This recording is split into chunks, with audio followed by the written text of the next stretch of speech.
Hello,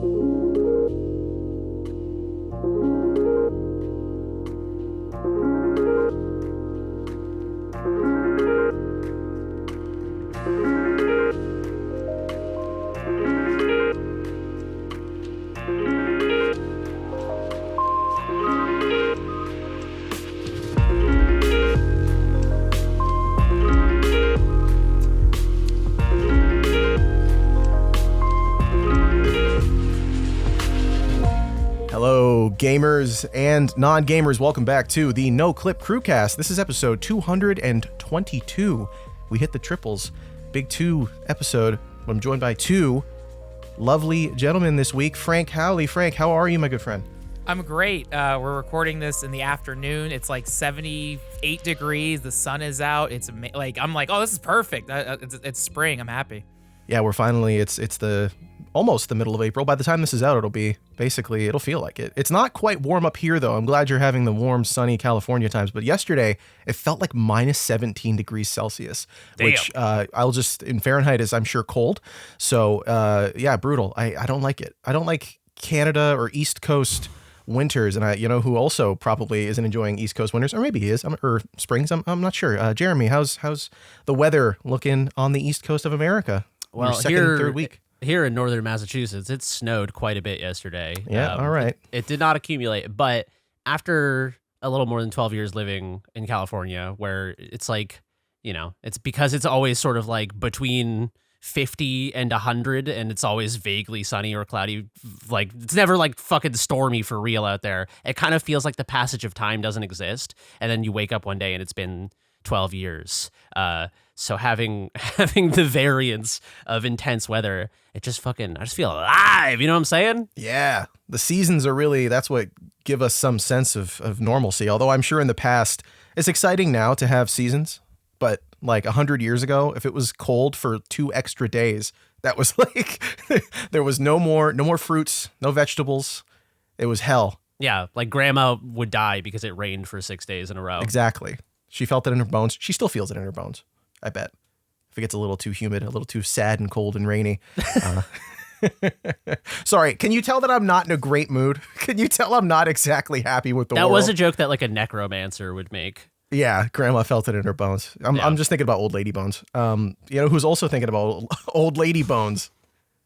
Our patrons? Our Battle Pass holders. Oh, hell yeah. Yes, our patrons who support us at patreon.com/noclip. They support this 100% ad-free podcast. They fund our documentaries. They allow us to fly out to Sweden. Hey, speaking of, I should probably mention someone who's not here on the show. Regular listeners may be aware.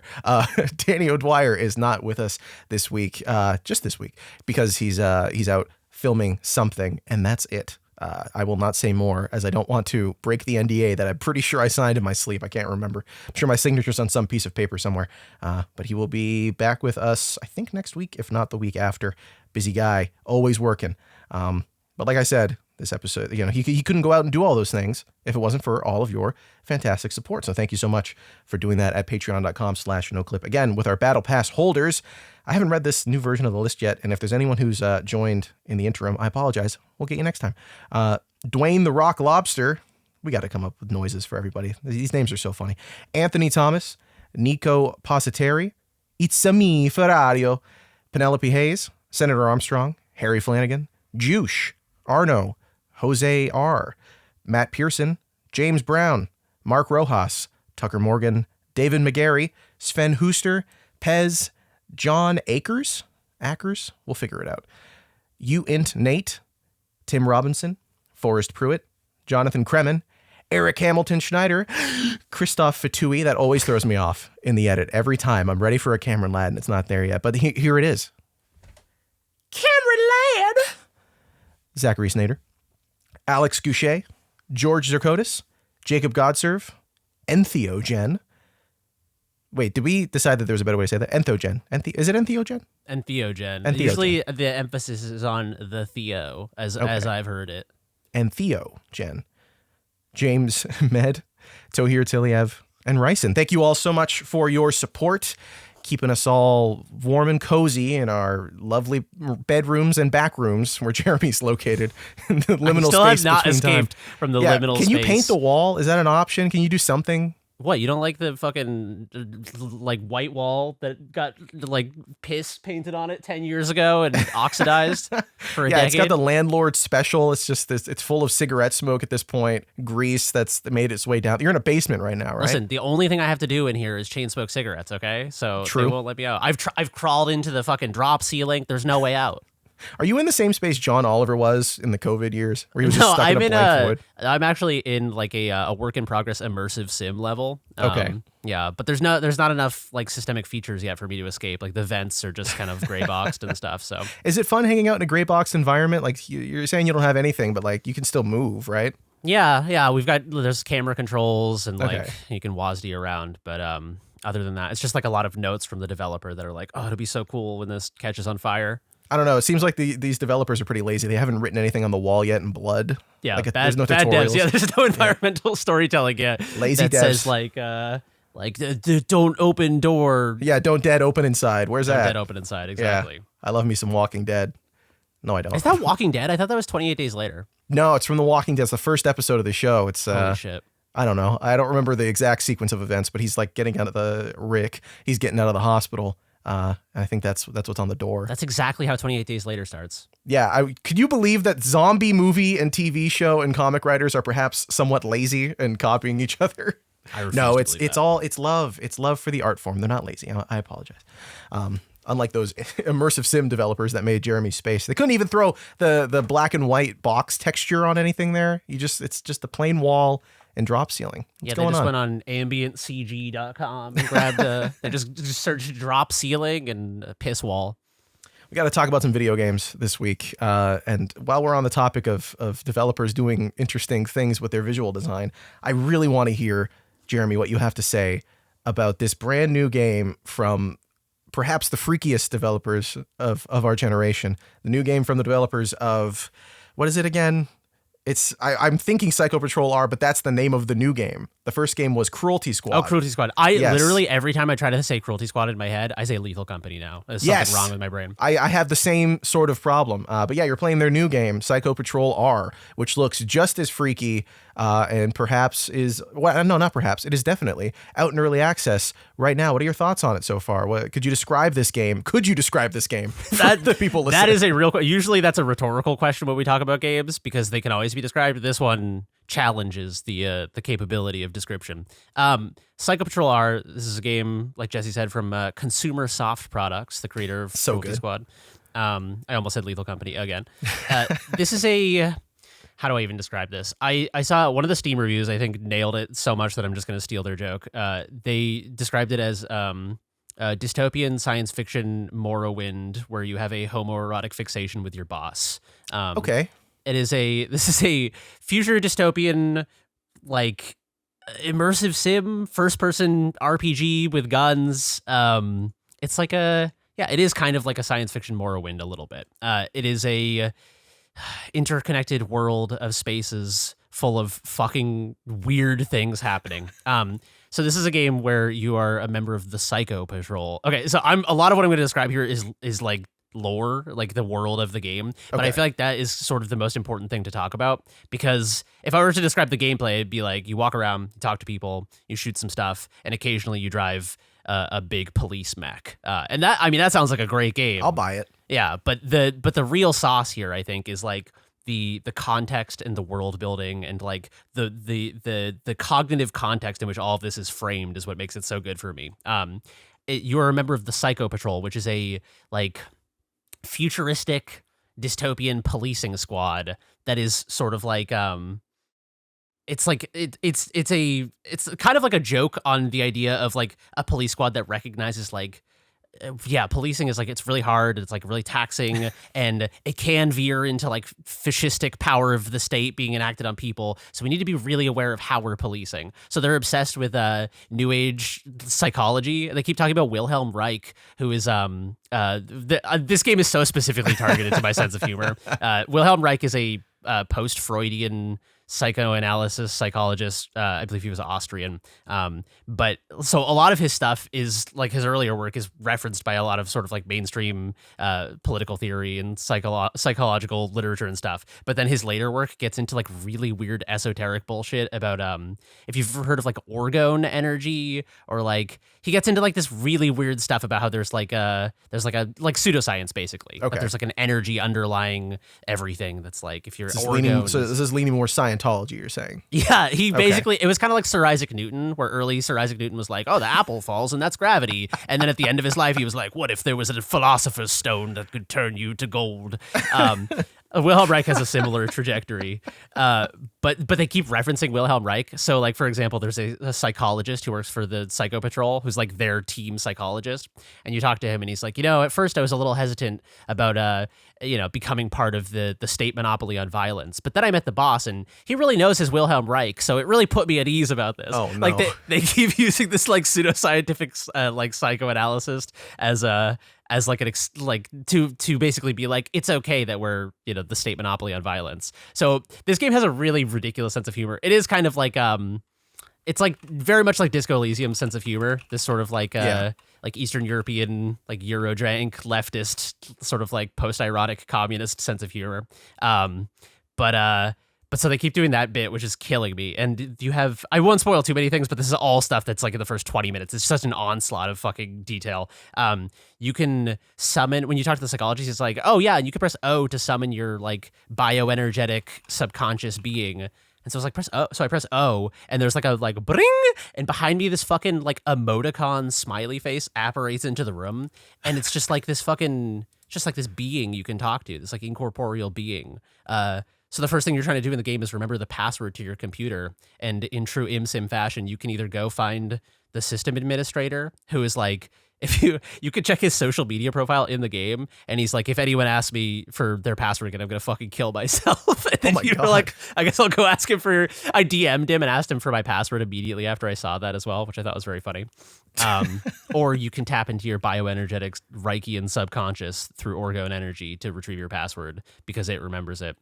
I'm trying to follow. I'm losing. I know. I'm doing my best here. Listen, it may sound like I've lost my mind. I'm explaining this in the most concrete way that any human being could. This is this game is fucking fever dream is an overused term, but this is like actually lives up to the term fever dream. Right.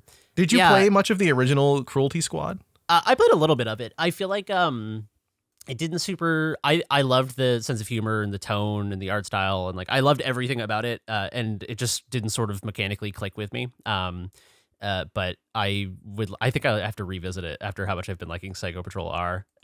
It feels like there's more of this game that's about going around and talking to people, so it's kind of letting me indulge in the things that I enjoyed about Cruelty Squad, which are like the sense of humor, the characters, the world building, doing bits about. I wrote this quote down because it's so good. Your boss talks about tackling crime at its root, and he says that the Psycho Patrol is the first anti-fascist, anti-Hitlerite police tactical unit in the world. So it's like it's just the contradictions of being like, yeah, sure, we have the state monopoly on violence, but like, we've like read Marx, we know about Marx and stuff. Like, it's like this hilarious contradiction in everything. That reminds me so much of did either of you watch the Damon Lindelof Watchmen on HBO? Oh yeah. Yeah, that the whole idea of the police in that being vigilantes to some extent, like they're trying to protect their identity, so they wear masks, and they're like, we know what we're doing is bad, and we're obviously doing exactly the same thing as the bad guys we're beating up, but we're the good guys. And like, they're not so much explicit in their political beliefs driving that. It seems more just like we're the good guys, so it's okay, sort of like self-acceptance thing. But I do think it's funny because obviously the way that it's written, it's like one of the characters is called fucking Looking Glass. Like, you're not being subtle with it's like, 101 for psychology and so she like, oh, the Looking Glass self. Really? You called him that? Like, all right, whatever. Yeah, it's always funny when they make police into this sort of, no, we know, but it's fun. Like, they're like, don't worry about it. Don't think so hard. It is funny too, because in more linear media, like in TV shows and movies and stuff, sometimes I find police narratives to be a little like hard to stomach because Yeah. it feels like it gets pipelined either into like the police are actually good and like the world is a cruel place, so you gotta be like this, or it's like, oh no, like the police are bad and like I'm actually like a rogue agent or something. Like it feels like it. But that second one, the problem with that second, you're totally right. I completely agree. But the problem with that second one is usually the way that it's presented is that the police have problems, but the only people who can solve it is the police. Yeah, and 100%. it's like, brother, that is not how that works. Yeah, totally. Yeah, so I couldn't agree more. And I think that video games are a weird sort of like, because of the agency of the player, things like Disco Elysium can exist where, you know, on the surface, it's like a murder mystery where you're a cop, but ultimately it's a game about, you know, being a weird amnesiac, degenerate, alcoholic, middle-aged man with a beer gut. And that's awesome. Yeah. So I don't know. There's something about like police games in general that is very inherently gamey because in most games you can go around and fucking barge into people's houses and kick their doors down and stuff. Like Link does that in fucking Zelda. He like smashes everyone's pottery and stuff. Right. And maybe people are cool with it because he's the hero of time, but it does seem a little weird to me if like a guy in tights and a green tunic came into my house and smashed all my plates. Is that not something that happens every single week for you guys, or is that just I mean, up here? occasionally, but not as often as it would happen in that game. Okay. But when you're a cop, it's like, you know, surprise, fucko, I'm smashing all your Yeah. plates. And they're like, What are you going to do? no. I got a warrant. And it's like, show me the warrant. And it's like, don't worry about it. Yeah, it's It's somewhere. You don't need to see it. I'm a Yeah. cop. Here's my badge. Half a second. But anyway, so yeah, this game is just like, What is the game again? I don't really know how to I guess it's What are you just- doing? Because this is early access. You were saying it's a lot of like walking around talking. You're a mech robot police officer. I'm watching some gameplay now, which was probably the wrong idea because the person who put this together is like constantly cutting between their camera and the gameplay footage. So I don't know how linear this is, if it's hopping around on purpose or not. It could just be cuts in the gameplay. But like, what are you doing? Because a lot of it looks like it's just walking around, shooting people, sometimes talking to things, and then there's like menu screens with really small text. Yeah, I boosted up the text. I felt like I was on my dad's iPad when I had boosted up the text size. Yeah, I mean, kind of like shooting people, going around talking to people is kind of the gist of it. I mean, you know, very similarly again to Morrowind, where it's like if you boil Morrowind down, it's you're talking to people and they're like, go to the market north of the village to the left of that statue, and then you're like writing that down in your notepad and going there, and then swinging your sword. Sometimes it's vaguely similar to that. I think for me, it's like I've been trying to suspend thinking about the mechanical side of this game and just like immerse in the world, because I kept thinking about Elation for the Wonderbox 6000, a game that we talked about, an unreleased game that we've talked about during Next Fest coverage. The writing in that reminds me of this, where it's like it's so idiosyncratic and it's so different than most games writing. The world it's building, the way it writes, the things it talks about, that I feel like that's the main appeal for me, is just steeping myself in the mental world of a creator who feels like they themselves are influenced by very different things than most games. Same with Anthology of the Killer. Like there's a textural, tonal, like flavor difference in games that are made by, you know, people who are reading like Deleuze instead of watching like, you know, Severance or something. No, I'm not hating on Severance. Wow, I just mean, all right, I get it. Okay, no, I understand. I'm not hating. Again, I'm not hating on Severance. I just think it's like there's a way in which when a lot of creative people have seen the same thing, even if they're not inspired by it, there is sort of a cultural osmosis that happens where like Absolutely, yeah. those ideas sink in. So when you read the like bibliography or whatever they call it at the end of Anthology of the Killer, and it's like a bunch of comic artists I've never heard of, I'm like, oh, that's why this game feels so different than other games, is because like this dude is just fucking on one reading comics I've never heard of, and that's awesome.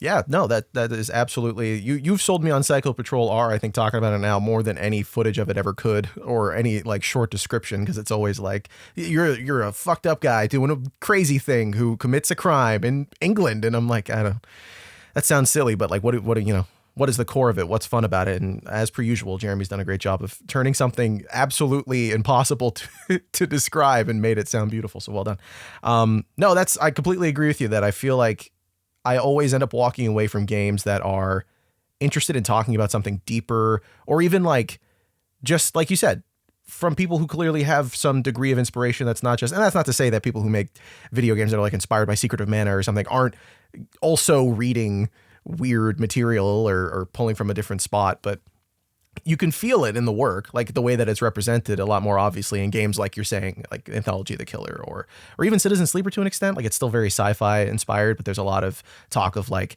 the control over your body and disability and like what it means to lose access to your own body, which I think is so interesting and not something games tend to talk about all that often. So it's yeah, that's what I love video games for, and that's my favorite stuff. So you know what? I will wait until this is out of early access. It is expensive for early access. Not just because of the price, but also because I'm sure it'll be more fleshed out and like the whole thing will be there. But yeah, so you don't normally do this. What inspired you to hop in here in early access for Psycho Patrol R? I just feel like this year has been a drought for me of games that are personally interesting to me. And Psycho Patrol R looked fucking bizarre and eclectic and weird. Yeah, I don't know what even really attracted it to me. I guess the like anti-capitalist fucking bizarre surreal Morrowind where you're in love with your boss, like that Steam review, I was like, oh, that's that. I don't know, something about that tickles something in my brain. And also this reminded me of when we talked about Anthology of the Killer, the like weird diversity of influences in these, like the fact that it references Wilhelm Reich is not a good creative move to me because I'm like, I understood that reference and like I feel smart. It's right. Because like it's just like it's fucking bizarre and weird. Like it's this dude is cooking with ingredients that most chefs don't have in their pantry is the way I would describe it. And so man, you thread that needle on that, man. I would have fumbled that halfway through. Well done. Yeah. No, I just like when we talked about Anthology of the Killer, I was like, there's like an Ezra Pound joke in here. And then we moved on and I was like, oh fuck, I hope people don't think that I'm saying like, and I know who Ezra Pound is. And that's why it's funny. Because I fucking don't know shit. I read Ezra Pound's Wikipedia when they referenced him in Anthology of the Killer because I was like, I bet that's really funny. Like, it's like when I was a kid and, you know, Family Guy would reference like a musical I'd never seen. I wasn't like, I'm such a musical head. Jesse obviously knew all those references. Of course. Because he's a theater kid and a genius. No, I knew those references from Family Guy, and then I found out later that they were... Family Guy radicalized you into It did. It turned me kid. into a theater kid. But that's the worst thing I could say. Sorry. Yeah. Sorry, go on. So you should complain to something. You should file a class action lawsuit against him.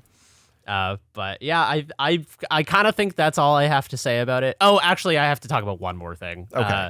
The first case in this game, sort of like the initial, like you get into the world and they're like, here's your first case as Psycho Patrol, is the Psycho Patrol investigate something called psycho hazards, which is like a joke on like info hazards, basically. Okay. And so the first case you get within a few minutes of this game is your boss is like, somebody is spreading the rumor that sodium lauryl sulfate, the like foaming surfactant that's in shampoo, like in the real world, is causes like damage to your DNA and like can make you bald. And he basically, like, the idea of the Psycho Patrol is like, if these psycho hazards get out to the general populace, then like everyone will believe this lie. And so they're like, it's kind of like it's like the most mundane version of Minority Report, where it's like like instead of doing pre-crime where they have precog seeing into the future for the crimes, they're like, if people have like the wrong idea about something or believe misinformation, it will lead to crime due to like social dissonance. Right. And so what you're doing as part of the Psycho Patrol is basically like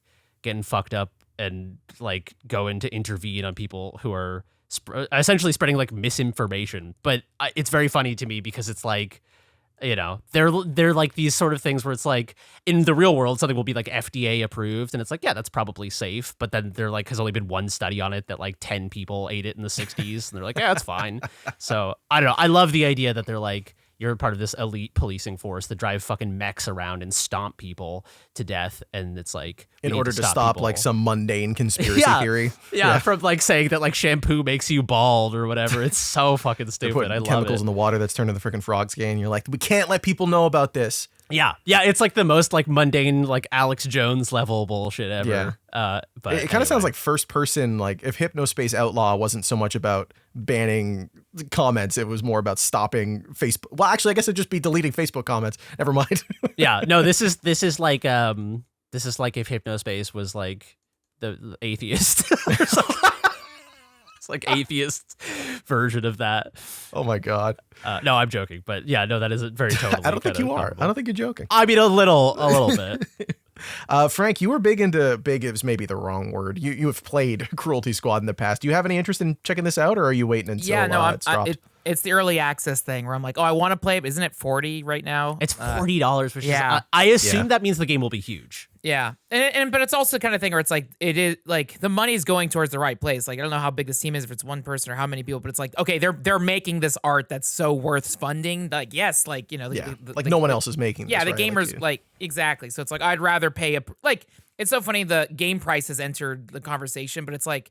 I don't know. I feel like for unique games, yeah, it's worth paying $100 for like art games, and then like $20 for a Nintendo game. Like I don't know. I feel like it's tipped like $20 for your baby games, Nintendo. Yeah, I don't know. But it's like yeah, I'm excited. But yeah, if it's still waiting to be developed or further, I'm in. The one thing I'm interested in is like because when I heard mech, I think of like there's that '90s PC game Shogo, which you're in a mech and you're stomping stuff. That's very anime inspired. Does this have any like anime references or nods? Does it feel anime inspired, or is it very much doing its own thing?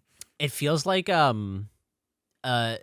don't know. That's a really good question. I feel like the key art for the game is this very sort of like it looks like a French painter doing anime key art or something. Like it's like this cop with like the glowing eyes with his like face in silhouette, standing in front of like next to his mech that's down below. It reminded me of like French Persona or something. But yeah, I don't know. That's a great question. I kind of feel like most like mech related things are sort of directly or indirectly influenced by mecha anime, but yeah, I mean it does feel very fucking Neo Tokyo when you go into the like free incorporated city slum and like in your mech. And the first time I went in without my mech and I died within like half a second. Like everyone turned on me and just started blasting. And then I came back in the mech to retrieve all the stuff I dropped when I died. And everyone's shooting at you, just can't do any damage. So I'm just walking around in my mech and there's like 1,000 criminals are shooting me and I'm just completely unfazed. So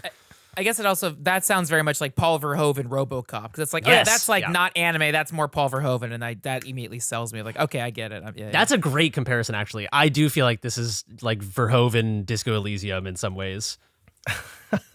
Like if the RoboCop aesthetic was more about like just cops that suck and are terrible, and it's not like you don't have to read between the lines. It's like no, here they are. They're terrible. Yeah, and if like RoboCop was shooting people in the dick because like shampoo makes you bald. Right, because they were thinking too hard about how like cheese has chemicals in it. Hold on. Yeah, because they read the ingredients list on their mozzarella cheese. And they were like, I don't know what natamycin is, but I don't know if it's good for you. Remember people tripping over there's cellulose in this cheese? This grated Parmesan has cellulose in it? Is this going to give me like, brain it's like comes worms? From trees and shit. Yeah. I love that shit. I honestly think that's like that's why the sense of humor of this game gets me so good, because when you find out that like Walmart cheese is like or has like the same stuff as like trees in it, like it's like it's a thing that you could so easily buy into and immediately be like, oh my god, I can't eat. Like it could lead to like an OCD diagnosis if you get obsessed with all of the bullshit that's in our food. And so it's like that is what the idea of an info hazard is. So having a whole police squad that's like about that is just, it's fucking brilliant. It's so weird. Well, look forward to the future of Cycle Patrol R. You can check it out now on Steam, or you can wait 6 years and it'll just be like that. It's really, everything's going to have bad textures. There's going to be giant mech cops running around and shooting you for your Facebook posts. Oh, what a time to be alive.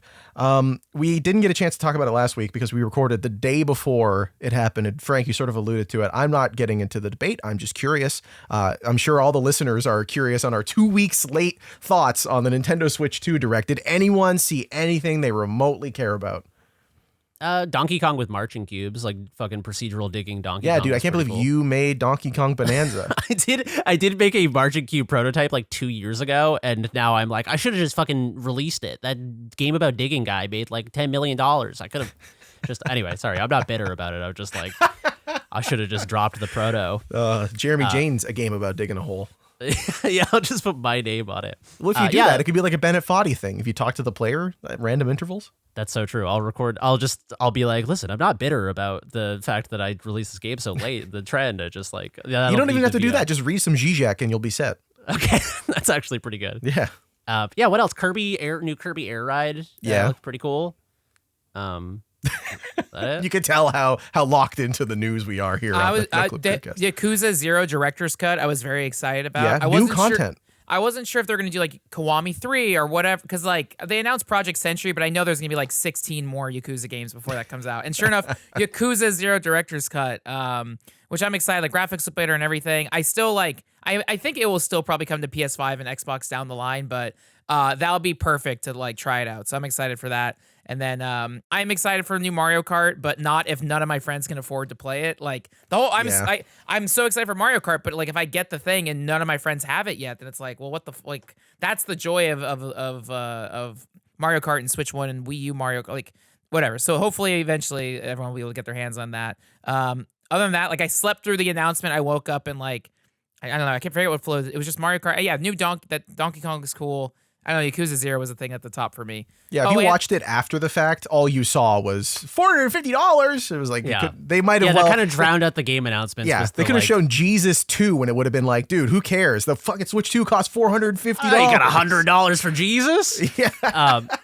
Dusk Bloods as well, new FromSoft game. Yeah. I had kind of mixed feelings about it, even as the biggest FromSoft fanboy. I don't know. I thought it looked really cool and interesting, like tonally and aesthetically. A lot of the characters they showed off looked like player created characters. Like they were so fucking. There was like Pajamas Man, and then there was like the dude with like big fucking like bear looking dude with a bear chest. And then there was like Rocket Man from the 50s movie Rocket or whatever that fucking Rocket. There was a jetpack guy in like a metal tin can Rocket suit. Man, right? I think it was Rocket Man. Yeah. I kept thinking of the Harlan Ellison not Harlan Ellison. Who's the fucking Elton comedian? John, Rocket Man? What's the movie, the Rocket Man movie where the guy gets he's in space. It's like a 90s comedy movie and everyone goes into cryo sleep except for him. Is that also Rocket Man? His name is Harlan Ellison is the author. What's the name of this guy? Hold on. I know what you're talking about. Because it kind of is. Yeah, doesn't he play the cop in Dumb and Dumber? Harlan Williams. Harlan Williams. Wait, who's Harlan Ellison? Did he write I Have No Mouth and I Must Scream? I don't know. I don't think he was. Yeah. It is Rocket Man. Yeah. Now I'm picturing Harlan Ellison, the writer, like farting in his spacesuit and inflating it in a 90s movie. But anyway, Duskbloods. It's also PvP VE, which is kind of weird. Like it's like. That's what Night Rain is too, isn't it? Yeah, well, does Night Rain have PvP? I thought that was like co-op PvE, but I don't know. Oh, is that what it is? Okay.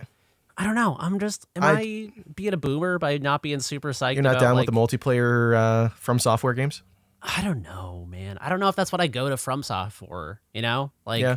I'm happy they're trying new stuff, and I think that's cool, but I will reserve my judgment on being psyched about this until I see a little more, because it's like, I don't want like like an extraction shooter from FromSoft with Souls combat. I want. But if it was good, I mean, if it's good, then it's good. But personally, for me, the FromSoft experience is being like I'm like a fucking lone, powerless weirdo in this weird world and slowly clawing my way up the mountain. Yeah, it's. I've always heard stories of like Dark Souls co-op and that being really exciting, or Elden Ring co-op and that being really fun. And I can see the novelty in it, but I'm totally with you. Like, you lose that sense of challenge. I feel like it's, especially if you play with people who are really good at the game. That was my problem. I'm all right at the FromSoft games. So playing them with someone who knows what they're doing or who's beat it already, and you hop on multiplayer with them, it's a bit like. It's really like playing an MMO and your friend's got all the end game gear and he's like, hold on, let me switch to my loser outfit for 5 seconds to play the rest with you. It's like you're visiting like a new city with your friend who lives there. And you're like, whoa, what's that? And he's like, oh, that's just a shitty statue. We don't care about that. Who cares? We see that every day. Yeah, it's like me with the CN Tower. People are like, dude, that's really tall. And I'm like, who cares? That's not that tall. Yeah. Like just Niagara Falls, it's like kiboshing their childlike wonder. You paid hundreds of dollars to fly here, you fool. Yeah. So I don't know. We'll see. I have played Seamless Co-op for Elden Ring, and I had a lot of fun. But it was definitely for me a lesser experience than my initial sort of like being a lone wanderer in this world against the elements. Yeah, fair. Frank, anything else you saw that got you excited? Or I'm very stoked for all the GameCube emulation stuff or whatever they call it. Like that I'm generally very stoked for. And they announced like niche titles for it too. I think I can't remember if I'm crazy, but was Chibi Robo part of the I think that was in their list of games. I know that pulled me and Jeremy were talking about GB Robo too. Yeah, I love GB Robo. So I'm excited for that. I also like because you can load up Dolphin and just play any game you want, and even with Retro Chivos, that's great. But what I like about like the curation system is it forces the games in the zeitgeist a bit. Yes. So it's like, oh my god, it's me a bunch of people playing GameCube games. Like, I don't know. I think that's really cool. It also kind of like tranquilizes the fucking retro market a bit, which is and horrible. Like people flipping GameCube games for like $500. Like stop. Yeah. Like stop. When I saw that Fire Emblem, which one's on GameCube? Path of Radiance. That's like $300 on a regular day. I was like, that's gonna be on Switch Online. I can pay $10 and play that on my Switch, or $0. I mean, copy my own disc.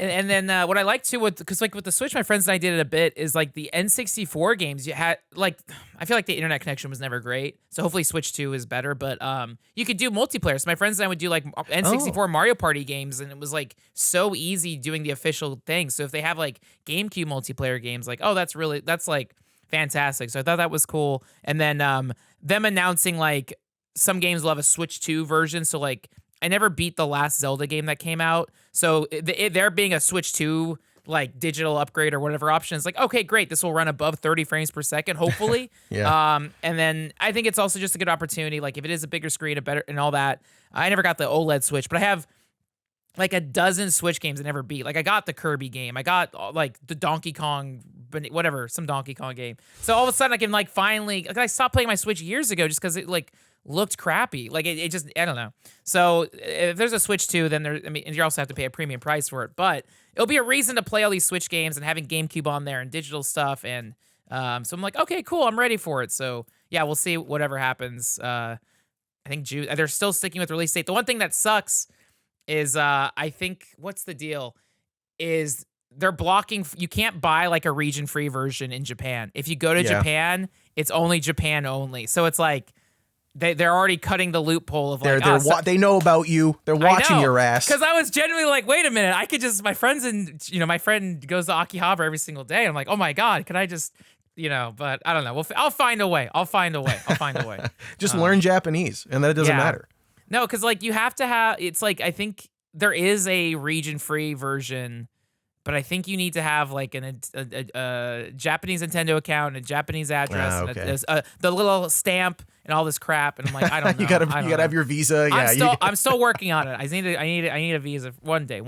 I think this is the pivot point where you're like, Danny, listen, I need to be from Japan to cover games. So if you could just like help me out, Japan can, or Noclip can be based in Japan now. And you'll be our sole member, our founder who lives there, and we're all of your international workers over. Noclip will be truly international. We'll have somebody in every country in the world. We'll change the logo to katakana. Yes. And I don't know how it doesn't quite work with the animation at the start, though. I guess you can't really type that. It won't have the same width. Yeah, it'll be a little no creepu, something like that. I like that. A little something like that. Yeah. The only other things I wanted to mention, at least myself, game chat, I think is very funny. Hilarious idea for Nintendo to do. Like, what is this? So, okay. Nintendo's been notoriously bad at doing internet conversations. There's probably a good handful of reasons. If I was making a game console that a lot of children use, I also wouldn't want to have there be chat at all. That sounds bad for everyone and very scary. But now they're introducing this like game chat thing where there's a secret button that they wouldn't reveal on the Joy-Cons. And it turns out it's just a button that brings up the chat window. So you can hop in a call with, I don't know if they said exactly how many people. We'll say they were showing off 4. So maybe up to 4, maybe more players. And you can all be streaming the game to each other. And they, in a very un-Nintendo or maybe very Nintendo way, showed off the footage for it. And it's these tiny little like 480p, that's probably pushing it, like 10 FPS windows under your gameplay, so you can like talk to your friends and watch what they're doing. So I thought that was very weird. But also the button is only dedicated to bring up the game chat stuff, and eventually you have to pay to use game chat. So if you don't have the subscription, you've just got a button on your controller. It's a vestigial button. Yeah, this does nothing. That's so strange. Weird. They should have it as secondary. Well, actually, no. I kind of. It's like a weird dystopian thing to have a button that it's like, I don't have the subscription, so I just have like a fucking forbidden button. That's like on my remote. I have a Hulu button, a stars. Good point. Yeah, so it's like I never hit the Hulu button. Whatever. You're not allowed to hit it's the just Hulu like button, dude. App error. Your TV turns off. Like, oh my god, that's brutal. The police are gonna show show up at your door if you start pressing that button. You Don't do press it. stars. We told you what happens if you press stars. It's the Psycho Patrol police. They just show up. That's what the police squad from Raccoon City shows up if you press that button. Oh, no. Yeah. If you hear a helicopter crash in the distance, run. Yeah, if you hear a Go bunch the of other way. dogs barking. Yeah, don't go outside. And the other thing I wanted to mention that I think might, I don't know, this is really the breaking point for me. The price, things are expensive. It's, whatever. You could fucking litigate it all you want. It's like, oh, there's reasons, whatever. Games being $90 sucks. Games being $100 up here sucks. I really, really hope with Mario Kart World, they do the game sharing thing they were talking about. I bet they don't, because they know it's going to sell 1 quadrillion copies anyway. Every human being on Earth is going to have 4 copies somehow. It doesn't matter. But I really hope, Frank, for your point about the games being very pricey and sort of inaccessible, I hope that they do the game sharing thing. And people who didn't buy the Mario Kart bundle for $500 so far, who knows if they change it, can play with their friends and share it. That I thought was really nice. Not something they needed to do. That's like the one nice thing that we got out of this showcase. Everything else was like, hey, the pack-in game is $5. Hey, the camera, $50. You're like, what are we doing, man? Give me something. So yeah, I don't know. Nintendo Switch 2.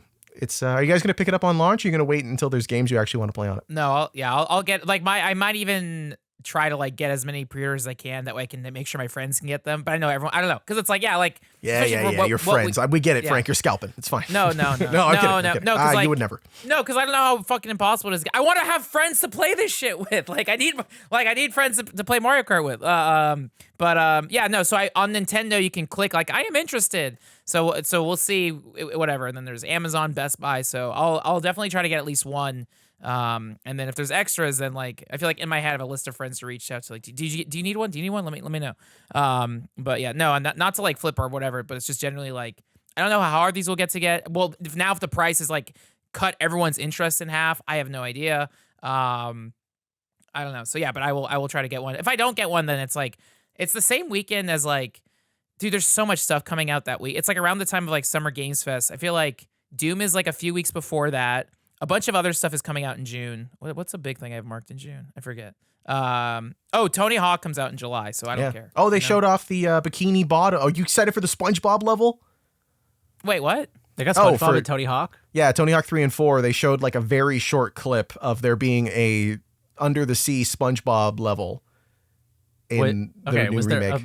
Before you say another word, did it feel justified, or was it like did they just fucking throw SpongeBob in there? Was there like a cutscene? No, let me throw it back at you, Jeremy. Okay, how would you justify skateboarders showing up in Bikini question. Bottom? It begs the question. I think this is how I would do it if I was on Nintendo of America Marketing. I would call up Tony Hawk and I would have him do he would drop into a ramp, and then when he came up on the other side of the half pipe, it would go into slow motion. And SpongeBob would be standing up there doing like a hang loose or something, right. And then Tony would fucking high five him as he went by, and then it would be like SpongeBob joins the fight or whatever they do in Smash Brothers. I like that. That's a good idea. I would have also accepted calling Tony Hawk and asking him, "Hey, how long can you hold your breath for?"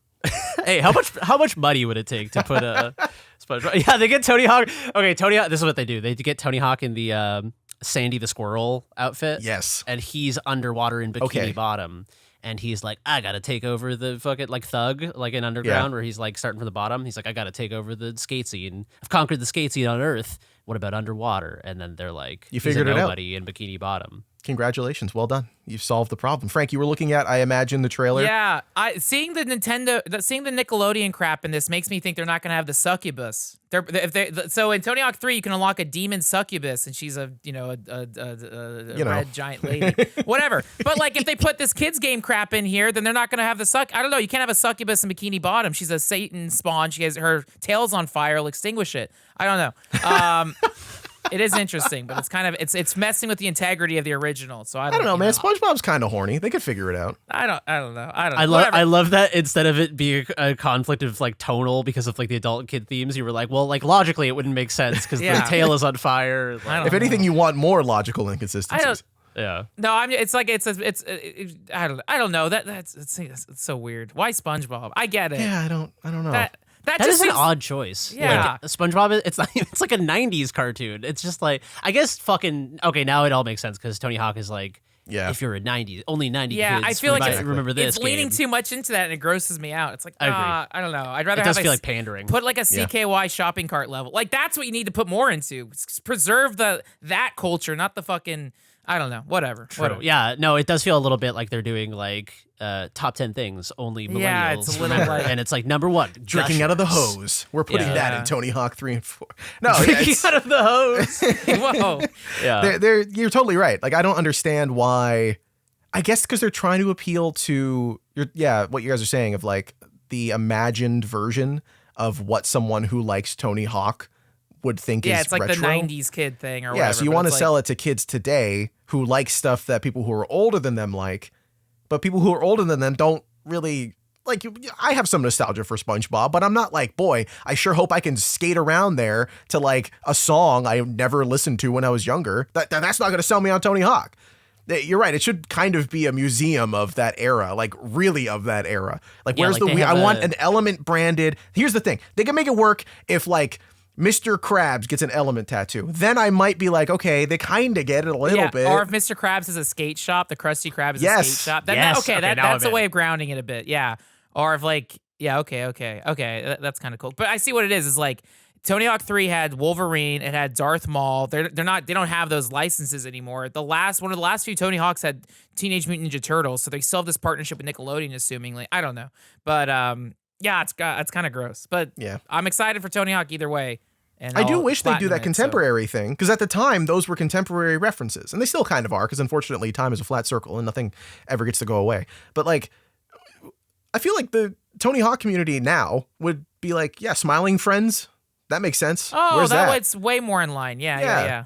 Adult Swim stuff, that'd be- not yeah, Rick and yeah. Morty. Don't you dare! Yeah, but like, It's too late. The window is closed. Yes, it's Yeah, it's no, so it's far. almost like baby. I mean, I get it, but it feels like it's babyifying, like not babyifying, like I sucking it, wish. but like No. babyifying. The Tony wrong Hawk- type of babyifying. It's like lowering it. It's like I don't know. It's like I don't know. I don't know.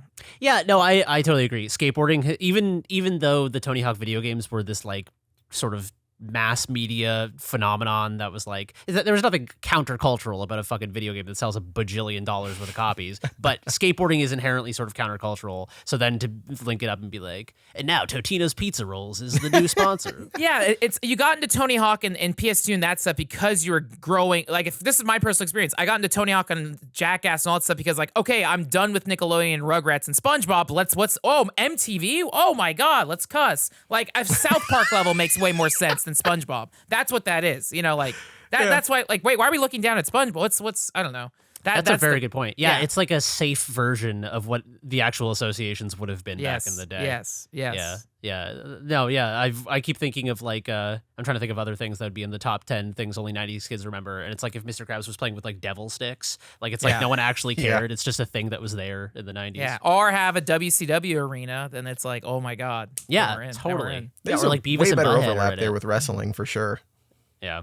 Weird choice. Well, Tony Now- Hawk's Nicktoons skater coming. But no. this is if the bikini bottom crap. I'm sorry, I'm so negative against it. I love it. I think I just have Nickelodeon and SpongeBob's crap shoved in my face everywhere Yeah. constantly, and it's like I like Rugrats so much better. Dude, Such just a do better fucking show. Rugrats and Tony fucking- Hawk would be so much cooler. But if that's exclusive to Nintendo, maybe play like that, bringing back to like Soul Calibur 2. That's gonna be on the GameCube Switch stuff with Link. And remember back when every console had its own like Xbox 360 version of Soul Calibur 5 had Yoda. So it's like, okay, the Nintendo Baby Switch version has SpongeBob. What's Xbox get? What's PlayStation get? Now I'm interested. For Soul Calibur Oh. 2, which I think is the one that they're putting on the GameCube, they had Link, right?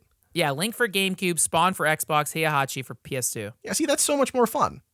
But I guess what do you put on? Like, what are the mascots for the consoles? What do you put? Ellie from The Last of Us in the in Tony Hawk? Like, what do you Holy See, that would shit. be cool. Yeah. Okay. I guess. She Yeah. finds the last functioning skateboard in America. She's like, "What is this?" And Joel's like, "We used to ride those around in the Oh, yeah. street." Oh boy, And I don't sure you go hope I to don't a get mall? hit. In like Last of Us 2, there's a shopping mall, so that could be like because in Tony Hawk 1 there's a whatever. This is No, like you're cooking. Yeah. I think we've just invented a better story mode for the new Yeah. Tony Hawk. Yeah. Yeah. Well, I guess wave of Microsoft games. owns the studio making that now, right? Or they own Activision, period. So Yeah, right. They bought Activision, and then Yeah. it was Vicarious Vision was the last one. Now it's Iron Galaxy, and they did something with like Battletoads. I don't know. I don't know. Whatever. that is kind of weird though, because I feel like Microsoft has so many IP that I hate saying that, gross, but like so many characters and whatever that they could put in. Why did I say that? I want to punch myself. I don't know. For I saying want to IP. put on a blazer. Now I we're know. cooking. All right, Yeah. let's get these activations going. I'm in. But yeah, where am I activate? Yeah. I read that User article. engagement via I wanna stab content myself. strategy. You know what it is? It's because I read that article and I'm Got like, some verticals. I don't know if I don't know if you guys saw. There's this article from Aftermath where they were talking about like game words that they want to die, and that was one of them in there of like people using them all the time. Like we're not brand ambassadors. I'm not talking about like. So my subconscious is like, don't do it. Don't say IP, and then I did it anyway. Whatever. My point being, I feel like Microsoft has a lot of cool characters that were like cool. Master Chief. Maybe a stretch. Back then that were cool, and now they own the brands. It's like why is that not in there? They're doing Doom Guy, right? Oh yes. Yeah, but it's like the Doom Eternal model. Hey, that's cool. Okay, yeah. Where's Quake? Why are we doing Quake? Where's Crash Bandicoot? Oh wait, is this a good time to talk? Did you guys see the Quake AI thing? Oh, brother. Yeah, Can we I shit on saw this that. for 5 seconds? Because Please. it's so bad. Okay, Welcome so to the shitting on AI section of the podcast. It's a new segment. I think it'll be perma-relevant, unfortunately, moving forward. There was a, what was it? It was Microsoft Copilot showcase where they were showing off like, in the future, Microsoft and Xbox are working with AI to improve your technology consumer IP experience. And they had a version of Quake that was AI generated frame by frame, essentially. And it was a playable demo. And what it is a shitty AI version of Quake where it's trying to sort of like a generative algorithmic network does. It's trying to predict what the next frame would be based on context and having studied presumably footage of Quake being played. But essentially it has no object permanence. So it's like, it's basically like most AI demos, not to paint with too broad a brush here, but it is sort of a thing where it's like, it's got like issues, but when they work out those issues, which may be irreconcilable and never able to be overcome, it'll be really good when we overcome like the inherent flaws of the system that may never be overcome. So like in the demo of it, Austin Walker posted a great thread about this, but I had to play it myself after I saw it. If you walk into a dark corner, and then you like look at it for a minute, the game will superimpose that you're like in a completely dark area. So you'll start turning 360 and just be like in a completely dark area. And if you keep turning 360 enough, it'll be like there's a light over here, and maybe that's a hallway. But you walk towards it, and it's like not a hallway. It was just like an illusion, and it's like it feels like it's a playable stress dream is how I would describe it. Which, if that had been the intention, I think would have been cool. But I think it's like, I've seen some overly credulous rubes being like, "Whoa, this is actually like pretty cool as like a weird dreamlike thing," and it's like, yeah, but it's not a game. Like, there's no game here because you can't create like meaningful interaction. It's like what we talked about with Inzoi, like having this unbelievably broad range of possibility is a very exciting thing on the surface. But what game design is largely is like constraining those systems into meaningful experiences or creating like pathways for the player to meaningfully interact with them. And this just is like, oh, there's like it hallucinated like a player on the screen, and I click the shoot button, and the guy goes like, ah, and then like falls down, and it's like, and then his body disappears if I look the other direction. Yeah, you turn the corner, and it's like, oh well, the previous character model that was there is gone. Well, all right, here's a new one. There's supposed to be a dead body here, right? I think based on the footage. Like, yeah, it's so weird when you see it because I feel like this is related to the thing that they were talking about a couple months ago about games preservation. And how their hope is AI can just do that instead. And is that what this is, Jeremy? It's showing off their potential to do that? I did see some games preservation thrown around, which feels a little bit like it's like the Psycho Patrol R thing, where it's like they're like, yeah, we're the police, but we're like really in touch with our feelings, you know? Like we're like shooting people in the head, but also we're like really thinking about what it means to shoot people in the head. That's kind of how I feel about using games preservation as a cudgel to be like, you know, because like, how is it games preservation when it's like games preservation if you had one guy who has a terrible memory and you like told him about every game, and then that was the guy who you go ask, you're like, what was Quake like? He's like, I think it was like really dark a lot. You get like lost in the dark. It's like, I don't know. You get lost. Eventually, there's a big pillar of light you can walk through. Maybe. Yeah. It just, I don't know. I saw other people saying that maybe the long-term strategy for it would be sort of predictive algorithms for streaming games, so that like when there's latency issues, if you're if you're playing a game that doesn't exist on your machine, you're playing it via streaming, like any of those services, none of which I can think of the names of at this moment. xCloud, anything. Yeah, that kind of shit. Jimbo, I'm sure that's a streaming service somewhere. Yeah, Jimbo from Balatro. He has his own streaming service. People were saying like maybe this is sort of like a predictive algorithm for that, but then it doesn't even really seem that promising for that, because there's like, I don't know, there's like netcode rollback, which is actually based on data that's incoming from the game world, from the actual simulation, and that seems like it's grounded in reality. This is just like it's hallucinating what might happen, and I just feel like, I don't know, maybe I'm not a fucking big brain enough computer scientist to see why this is so brilliant, but to me, it feels like a bunch of slop.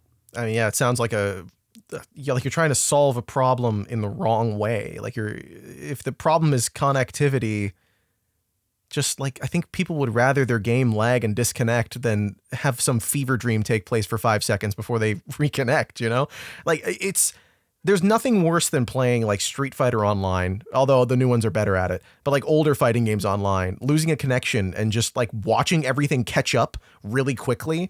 That is funny, but I can't imagine a world where I'm playing as Guile and I accidentally charge or flash kick because the game, I lost connection and the game was like, hey, what if, I'm pretty sure you would have flash kicked here at nothing, right? Yeah. Like, and again, like, how does that even work when you reconnect? That was not the express written purpose of the Copilot showcase or anything. No, but if that's one that they're trying to like wheel out as an excuse for melting down the the Amazon rainforest so that you could see this Quake thing, like if that's the excuse, well, it doesn't make any sense. And even if it did, I don't want it. Like I can't imagine like who is hyped for this. I don't understand. People on LinkedIn, they're not real. I go on LinkedIn. It's a fake website. I love, we talked about this with Insight too. I love the idea that like the only people who like AI are like people who unironically think LinkedIn is like a chill place. Yeah, I love posting on there. It's very, very funny to me, where they're like top 10 ways to increase your efficiency.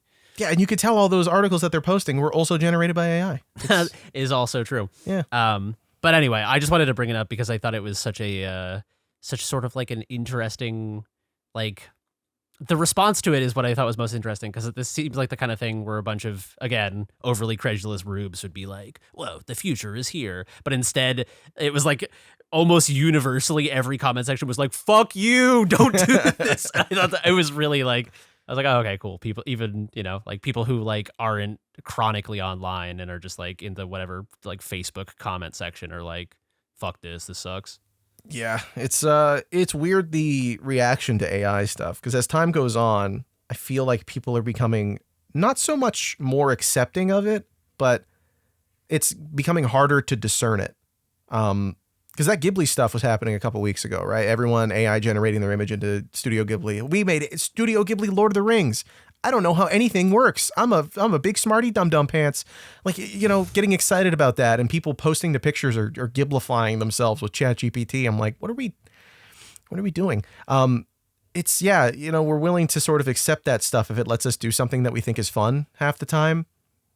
And even like hardcore, I don't like AI people are having a hard time discerning it. Sometimes I'm seeing people post songs that like I know are AI generated because the artist says this is AI generated, but it's just becoming harder and harder. There's so much of it, and it's like reaching this point where, and this is purely a me thing, I think. Maybe it's not.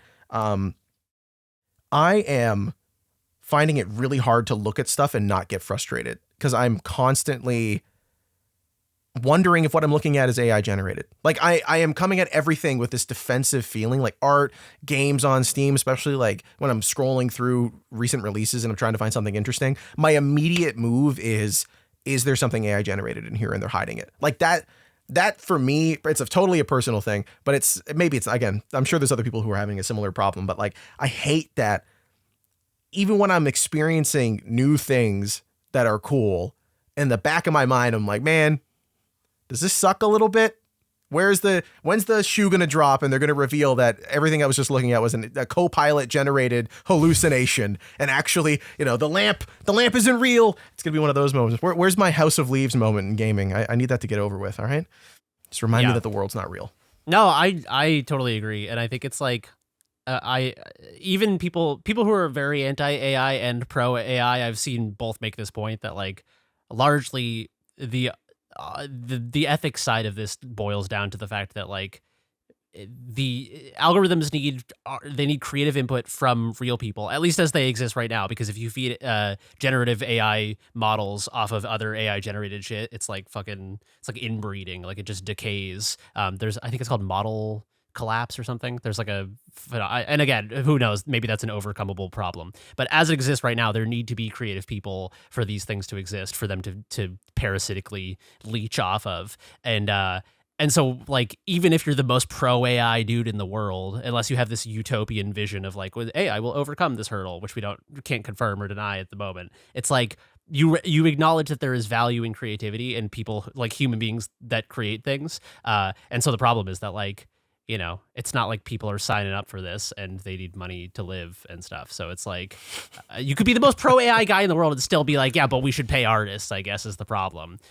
So it leads to, yeah, whether or not you love or hate AI, it still does feel like a weird witch hunt where you're like, am I getting like duped? Is this Steam capsule image AI generated or something? And like the ethics thing is only relevant to be like beyond the obvious implications of like people need to get paid and I value humans over fucking people that own algorithmic networks and shit. Like it's relevant because I think there is a fear when you look at things like this that if you, as someone who recognizes the ethical problems with AI, if you see a Steam capsule image and you're like, whoa, that's sick, and then a second later you're like, it's AI generated, it feels like you've been like duped into supporting something evil. Like I'm falling for it. I can't tell anymore. It's like, there's some old sci-fi book, I can't remember, where it's like eventually the main character, I gotta figure it out, but like eventually the main character can't discern between the synthetics and the humans anymore. It used to be really obvious, but he couldn't tell the difference. It's not iRobot.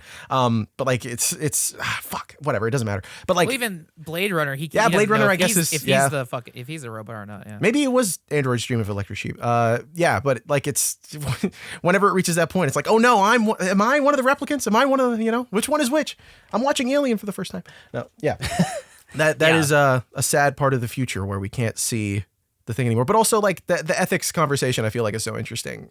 We've had it a couple times on here, but like I'm so concerned with AI ethics, and I'm like, I'm gonna go to H&M and buy a T-shirt. Like there's some ethical quandaries we're willing to accept, but then this one, it's like hardcore because it's easier, right? I can look at that and say I know that this is bad because the character has 6 fingers. So like clearly this was, either a really, really bad artist or AI generated, where if I'm buying a T-shirt at, Hot Topic, I'm like, this one, I don't know. I can't tell you. I got to check the tag. I'm not going to do that. I want the cute shirt with Totoro on it.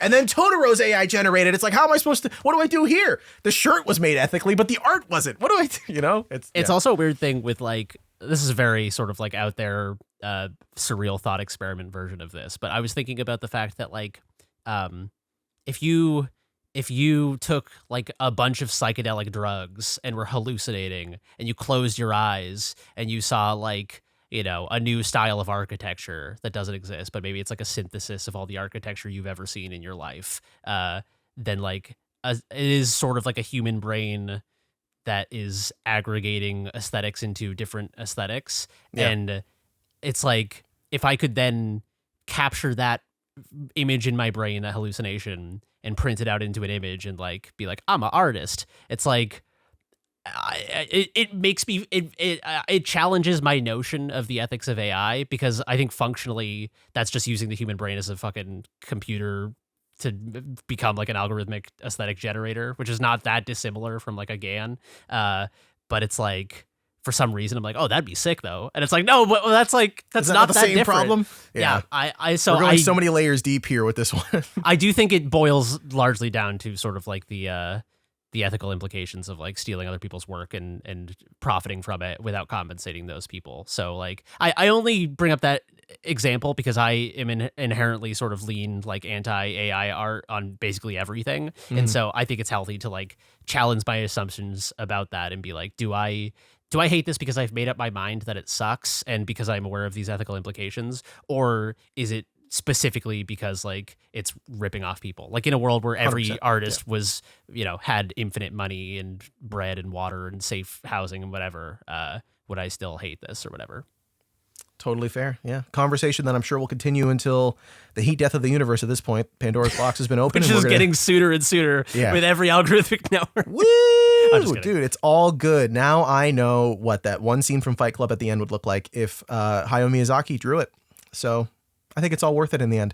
Did you guys watch the Lord of the Rings AI thing? This is the last thing I'll say about it. Dude, I watched the first 2 seconds of it and I was like, oh, they just ran it through a filter. They didn't it looked really bad, I was going to say. It like screenshots like shit, well, yes. But it looks like shit. I just wanted to say that. 100%, but like I think Austin Walker said it, not to Austin Walker post again. We're just welcome back to the Austin Walker podcast. He's a smart man. He's just so smart. But like I think he made a point that making the Studio Ghibli version of The Lord of the Rings or The Hobbit or whatever is not shot for shot remaking it in that art style. They would make a different movie. It would look different. Like people make art on purpose with an intention. It's not like they just drew. It's not like it was shot that way because that's the only way you could shoot that page from that book. It's like it has to look a certain, like obviously, you know, but I feel like a lot of people look at art and they're like, oh, it looks like that because that's how it looks. Instead of like, oh, it looks that way because I saw this book when I was 4 years old and the free radicals floating around in my brain resulted in this picture that you're looking at right now. Like there's so much to art that's not just, you know, Xeroxing a Xerox. It's like someone did this on purpose. It's, you know, whatever. It's like, oh, I'm so excited. It's Ghibli. No, it's not.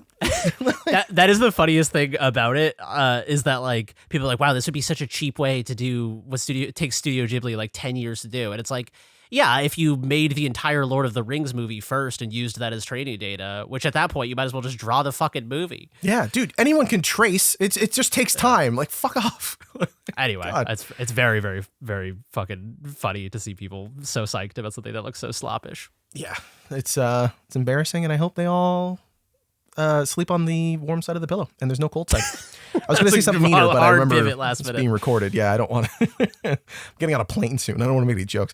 You know what? I want to talk about a video game that I feel like you guys have talked about multiple times in the past, and I've always been interested. And I've wanted to talk to you guys about this all week. Katamari Damacy. I finally played that video game from start to finish over the weekend. I'm so mad at myself for not playing this earlier. Guys, you've talked about this, Frank especially. Like I said last week, I've had a stressful couple of weeks. I've been trying to sort a bunch of stuff out before we go on our honeymoon. Finally, we're going to Amsterdam. Very excited. Like looking forward to that a lot. But of course, there's like 900 things you got to wrap up before you leave. You got to say goodbye to all your family members. Like you're never going to see them again. Like there's a bunch of stuff you got to do before you go on a big vacation.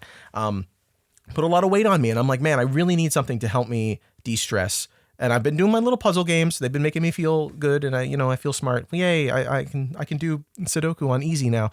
But I was like, I need to play something that will truly bring me joy. And oh my god, this is the most joyous video game I've ever played in my life.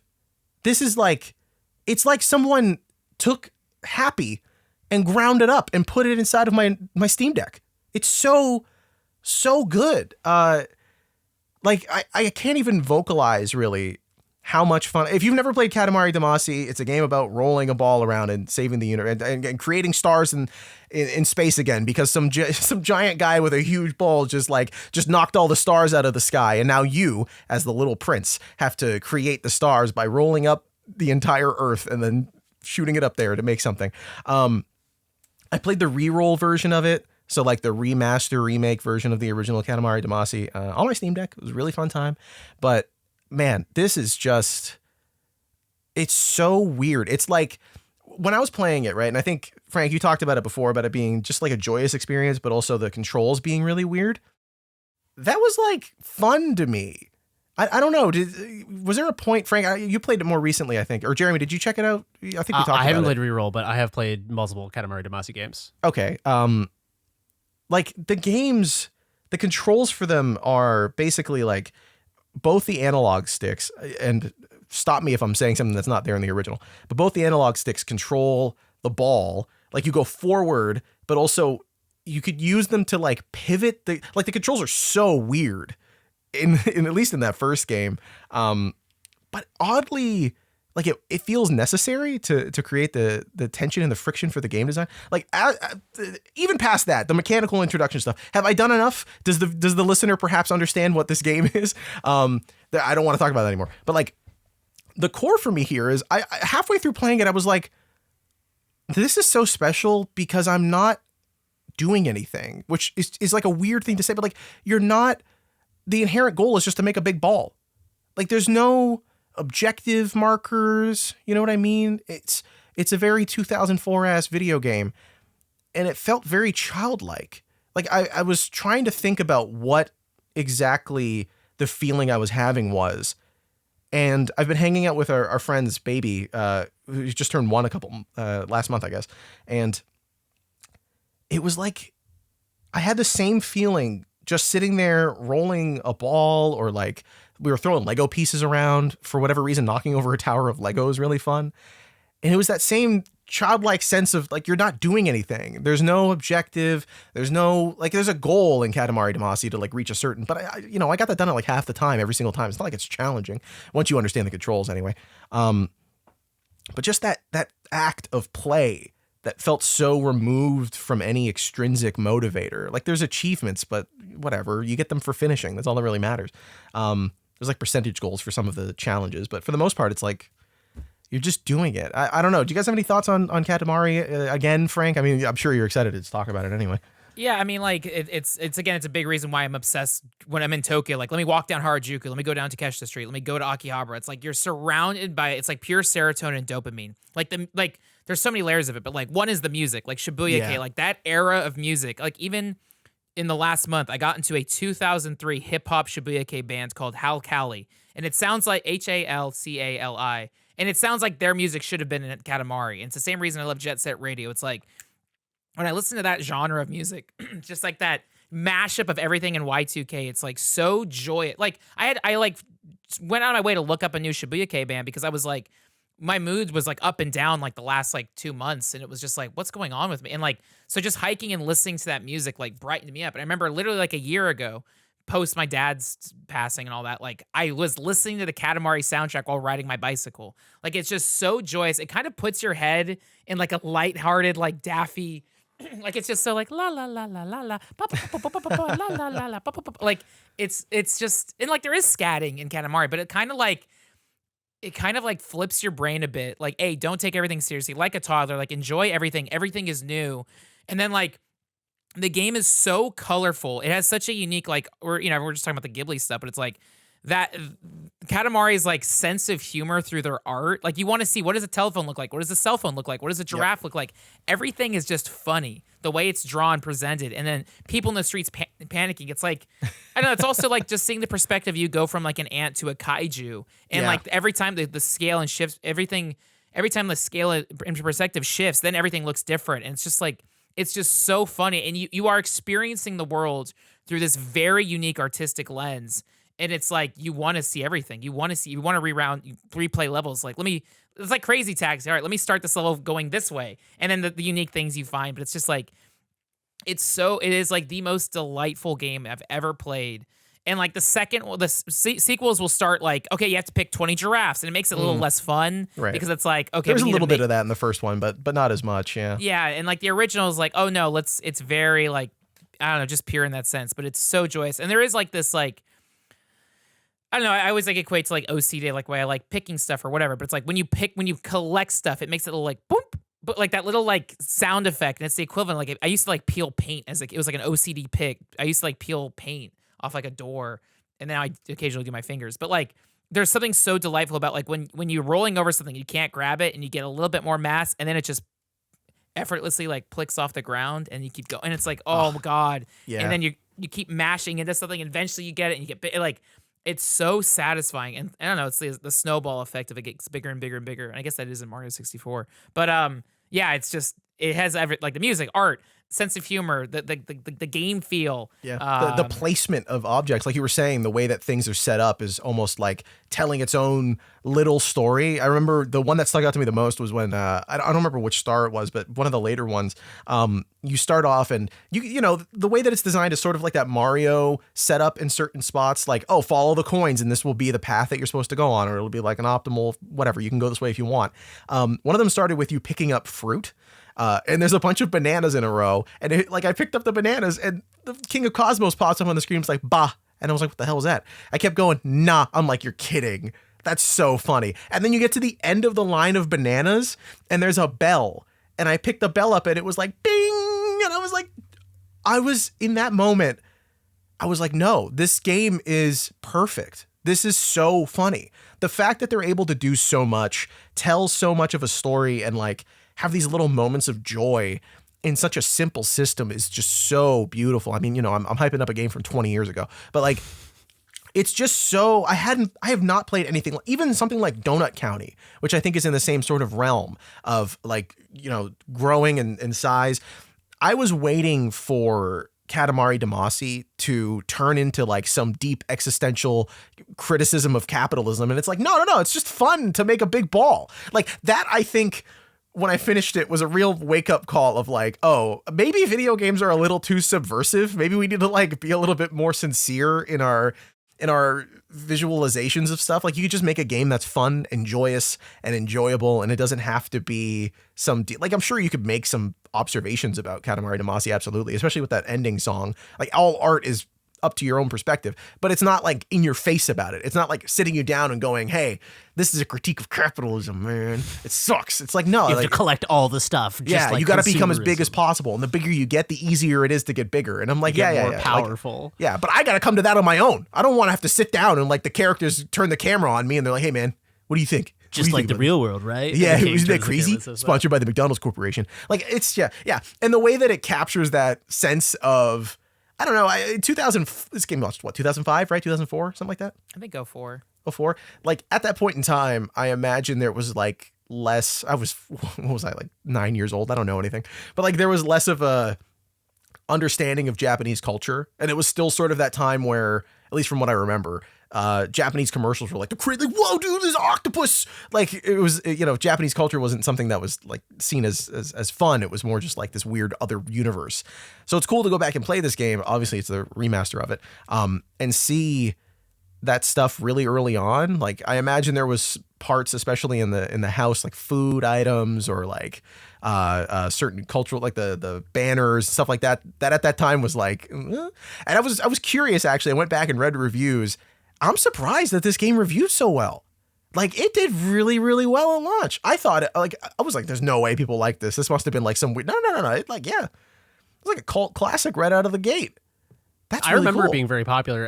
It definitely was like one of those things that broke through as I think, like you said, it has this sort of initial Trojan horse of otherness for a Western audience, that it's like, oh, it's so wacky because like Japan is so wacky, and then you play it and you're like, oh no, this is like, it Trojan horses you into playing it, and then it's this fucking bizarrely like neo-sincere game about just, you know, experiencing things, and like also the feeling of like Frankie was saying, it sort of taps into an OCD thing. The OCD thing for me it taps into is has this like the collection aspect to it, but it's like the most chaotic form possible. It's not like you're collecting things and like lining them up on the shelf. You're just like throwing them all in a pile. They all just stick to you. And when they do, you get the little pop-up of this sort of little like 3D model that's like cat. And it's just a little sort of like Heta Uma, like bizarrely adorable, weird looking surreal cat. And it's like, yeah, I don't know. It's like the feeling of manically building a collection, but sort of the impermanence of knowing that at the end you just blast it into the cosmos and it becomes a star. You're not like collecting things with any sense of permanence. Yeah, it's so, I don't know. It's just so beautiful. It's such a cool, unique video game, man. I'm so mad that it took me this long to play it. I appreciate you guys big upping it and planting the seed in my brain so long ago. But part of what I got from playing this, something I'm trying to do this year, is be more like curious, I guess, about the games that I play and just everything in general. I think I was talking to Jeremy about this off the pod. Like my relationship with video games after playing Wanderstop of all things, I'm like questioning why I do any of this, like why I play video games. What do I get out of that? Am I just doing it because I feel like I need to, you know? This is something I'm trying to escape out of my own brain, is like not getting into that wiki sense of like trying to have every video game in my brain. Like I'm not trying to do homework. I did this because my friend more immediately, my like best friend, was like, hey, I just played We Love Katamari. You should totally play that. And I was like, what if I didn't listen to you and played the first one instead? So I went and did that because you guys have talked about it before. So I was like, this will be a good opportunity to talk about it on the pod before I'm gone for a couple weeks. But in my goal of trying to be more curious about the games, I went and started reading about Keita Takahashi, his work, the way his career went. This man has had a very interesting life for being someone who is not very public. Like he doesn't go out and do a lot of talks. He's done a small handful of them. Like, not a million interviews for someone who seems so critically lauded as he has been in his career. But it's interesting going back and reading those interviews because, like, he has this mind about making video games that seems so, like, I don't know. Jeremy, you were talking before about how the art that you tend to connect to the most in games is the ones where the creators are clearly inspired by stuff that's not immediately a video game. Like, there's, you know, obviously great video games made by people who are inspired by the classics or even new age stuff that has really interesting ideas. But there was an interview that he did with, I can't remember who in particular. I have a different one here I wanted to mention later, but with someone about, no, it was an interview with 1UP Games where they asked a bunch of community questions. And one of them was like, what are you inspired by that's not video games? Because Keita Takahashi came up as a sculptor. He was trying to be in art school to be a sculptor, and eventually started working at Namco doing art stuff with them. And he was talking about his inspirations for Katamari Damacy, and it was like a bunch of sculptors and like a children's book author. And I was like, this is amazing. Like, this makes perfect sense because you see the way that things are represented. Human beings are like squares. Like, I love that. The art style of Katamari Damacy, the cutscenes, it's just so good. And then the humans in the game look so ridiculous despite the amount of detail on a bunch of the other smaller models. The fact that everything can be interacted with is so cool. But yeah, Keita Takahashi's career is just so weird. The fact that he left Namco. He talks about making video games in this way that like he said he didn't want to make video games in a decade. In 2005, I think the interview was, in a decade I will not be making video games. Well, he has one coming out this year, so that was liar. No, but like you read through, I'm just reading through all of these. It's like this perspective of somebody who thinks video games are joy. Like, it is just a joyful thing to play them and to make them. One of the things that he wanted to do as an artist was make playgrounds. And eventually he did get to do that, I believe, in New Zealand. He ended up working with the local municipality. They like hired him, and Namco paid him to make a playground. He has like the designs up, and you can check them out. I don't know if they ended up being made, but I just thought that was so interesting that like that's the direction that he wanted to go. And I think part of what he was saying there was that like he wanted to make the joy of playing video games something anyone could access. Like, it wasn't something where you needed to have a home and electricity and internet or whatever to play a video game. Like, you can have that same experience of joy just by going to the park and like making something that was less function and more joy. It's like, that's beautiful, man. What the hell? Katamari Damacy is like the closest thing to a video game playground that I've ever played, which is really, really cool to see. But there was one specific quote I wanted to bring up because reading it in retrospect, it's about Watam, I think was one of his games, right? Yeah. It's an interview that he did with Brendan Sinclair for GamesIndustry.biz. It was really interesting. Takahashi's talking about how he wants to make video games that challenge the status quo, that like escape that sense of what video games, quote unquote, are. Like, it's fighting games, shooters, whatever. At that time, like, him getting hired at Namco was based on him wanting, or not him, but like the executive that brought him on that was like, hey, you failed the interview, but I want you to make video games, was because video games are boring and I want you to make cool ones. And he was like, okay, here's your breakout hit, baby, Katamari Damacy.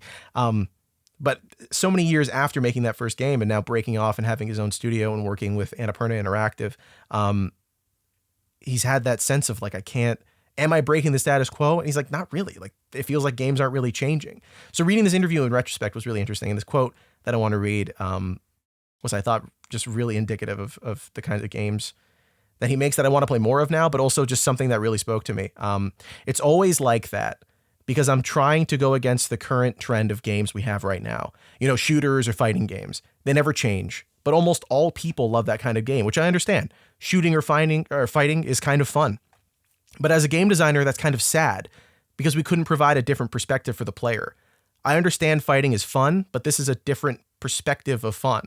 I still believe games are a very unique medium, which is interactive, has music and vision, can provide you with a more emotional story, but we still provide the player a very tiny, small perspective of life experience. And it's like the kind of game, like I need to go play the rest of this library of games. Like, at first I was like, I'm going to go play 7 Katamari games. Turns out he only made 2 of them. He didn't even want to make We Love Katamari. Like, isn't that part of the joke of the game? That it's like, here's for the fans. And he talks about the dedication of wanting to make that game, not because he wanted to make it, but because Namco was going to make it without him, and he didn't want it to be bad. Like, what a beauty, like, oh my God, just reading everything he has to say. Especially, he did this talk, I'll put a link to it in the description. He did this talk about working on the playground, but he was reading out his GDC talk that I think he did in like 2006 or maybe even a little after that. And he's describing how hard it is for like when he went to E3, he saw people outside that were homeless, living like unhoused, living in their communities, trying to, just survive on these streets. And he's like, I'm walking into E3, hanging out with all these developers, living this, totally devoid of reality lifestyle, as people outside can't experience the same joy. Like, what am I making video games for? Is something that he says a lot in these interviews that I've been reading. And it's like, damn, dude, your game is just pure joy. And I feel like you're struggling. Like, I feel so bad, man. Just such a beautiful perspective on making art and like what the point of any of this is. And I know, Jeremy, you're working on video games, and sort of your goal in the conversations that we've had is like to make something that exists outside of the norm, to like bring experiences to people that aren't, just the regular same old video games. Like, you want to make a roguelike deck builder? Do you think we can make that happen? It's the quote you read was very like gave me chills. I think that's such a beautiful perspective on like how to make stuff. One of my favorite Studio Ghibli, there's like a million documentaries about Hayao Miyazaki. Like every time he makes anything, he's like making a sandwich and he's like, if you want to get like the fucking, the news crew in here to film it, I'm cool with it. Even though Ponyo isn't one of my favorite Ghibli movies, the documentary about Ponyo is one of the most inspirational for a similar reason. And it's because this is like Hayao Miyazaki constantly establishes these new highs in his career where like Totoro, he describes as like the shadow that hangs over his whole career. Because it's like, how can you ever beat Totoro? And then he makes like fucking, like Princess Mononoke. And it's like, oh my God, this is like this mature work that throws off the reputation he has as this creator of child friendly works or whatever. And then he does like Spirited Away that sort of like transcends age boundaries. And like, I've showed it to my parents. It's probably the only Japanese animation they've ever watched. And they're like, this is incredible. Like, it resonates with people in so many different cultures and walks of life and age ranges and stuff. And so after that, it's like, how do you keep fucking how do you continue in that manner? Like, it's this fever pitch that can't be continued. And in Ponyo, which was made after all those films, his approach is basically that like, he just gets a bunch of pastels and like weird mediums and stuff, like to media that he doesn't usually draw with. So he gets all these pastels and just starts doing these like watercolors and pastels and illustrations and new styles and stuff. And he has this childlike joy about it. This guy who's drawn, like in the entire human history, this guy has probably drawn more pictures than 99.9% of people who've ever drawn pictures. Yeah. Like an animator, especially, because you're drawing a fucking, even if you have people doing the in-betweens, like he's just constantly drawing. And so to see someone like that get excited about the process of drawing, I think that's what it's all about. And so the Keita Takahashi thing you read is like, I think that's part of the role of being a good artist or creative person or whatever in general is not just to master your craft and find an approach that works really well for you and then like drill down as deep as you can into that, but it's to constantly sort of like drill a deep well in one area and then pull completely back up and almost like start over in a different area, having more experience generally in your craft. Yeah, I think that the reason we see games that are just like, oh, I liked Slay the Spire, what if my game had like cards and swords and towers, is because it's like, it's very hard to come up with a new type of gameplay. It's like coming up with a new color or something. But it's not quite that, because there's like a fucking, there's no like RGB sliders for gameplay or whatever. You can't go like 40% saturation past Slay the Spire and you're like, there's your game. Not yet, but with the power of AI. God damn it! Don't bring me back there. Sorry, I'm finally ascending out of the muck. No, but it's like, it's making new types of games is like a search algorithm, and it can be a very costly one, either in terms of time or literally money, depending on how you're doing it and who's funding it and who's doing it and stuff. And so I think that like, yeah, I don't know. I think there is a purer version of creativity that like is very hard to do unless you have, like the Medici family funding your efforts or whatever, and you're just like, oh, I make the first helicopter. It's like 1400. Like if you're not like a Da Vinci, it's hard to just be like fucking a bizarro dreamer or something. But ultimately, like again, that's why it's important for us to have as a civilization and as like a planet, as a species, to have like support systems for artists and for people who want to live sort of more fringe existences, because to do so is sort of like the necessary foundation to break through. Like you don't get a Katamari Damacy without someone who's like thinking very differently about things. And you don't get people who are thinking very differently about things unless you create a world in which those people can exist without being ground up into fucking hamburger meat because they don't work in marketing or whatever. Like more sort of like traditionally established, financially recognized and rewarded roles in society or whatever. So yeah, I don't know. I think that it's a weird needle to thread, but I think it's such a fucking stupid thing to say, but that's like a true artist to me, is someone who just loves their craft so much that they constantly want to make something, do it as well as they can, and then pull all the way back to that beginner mind and be like, what would it be like if I was drawing for the first time ever? Yeah, that's beautiful. Well put. I think it's going to be something that we have to come to terms with as time goes on, especially in the games industry, of how do we fund ideas that we can't see as money makers. That's, I think, also something Takahashi talks about in a couple of interviews, was like, even, and he says it multiple times throughout time too. It's not just like an early thing of these publishers obviously are only making decisions that make money, which like, of course they do. They're businesses. That's how they operate. But he's like, that's not how you get video games that inspire joy in people. That's not how you get new, interesting ideas. That's how you get something that people are already playing. That's how you get Street Fighter 7. I can't wait to play it. But that's how you get that, right?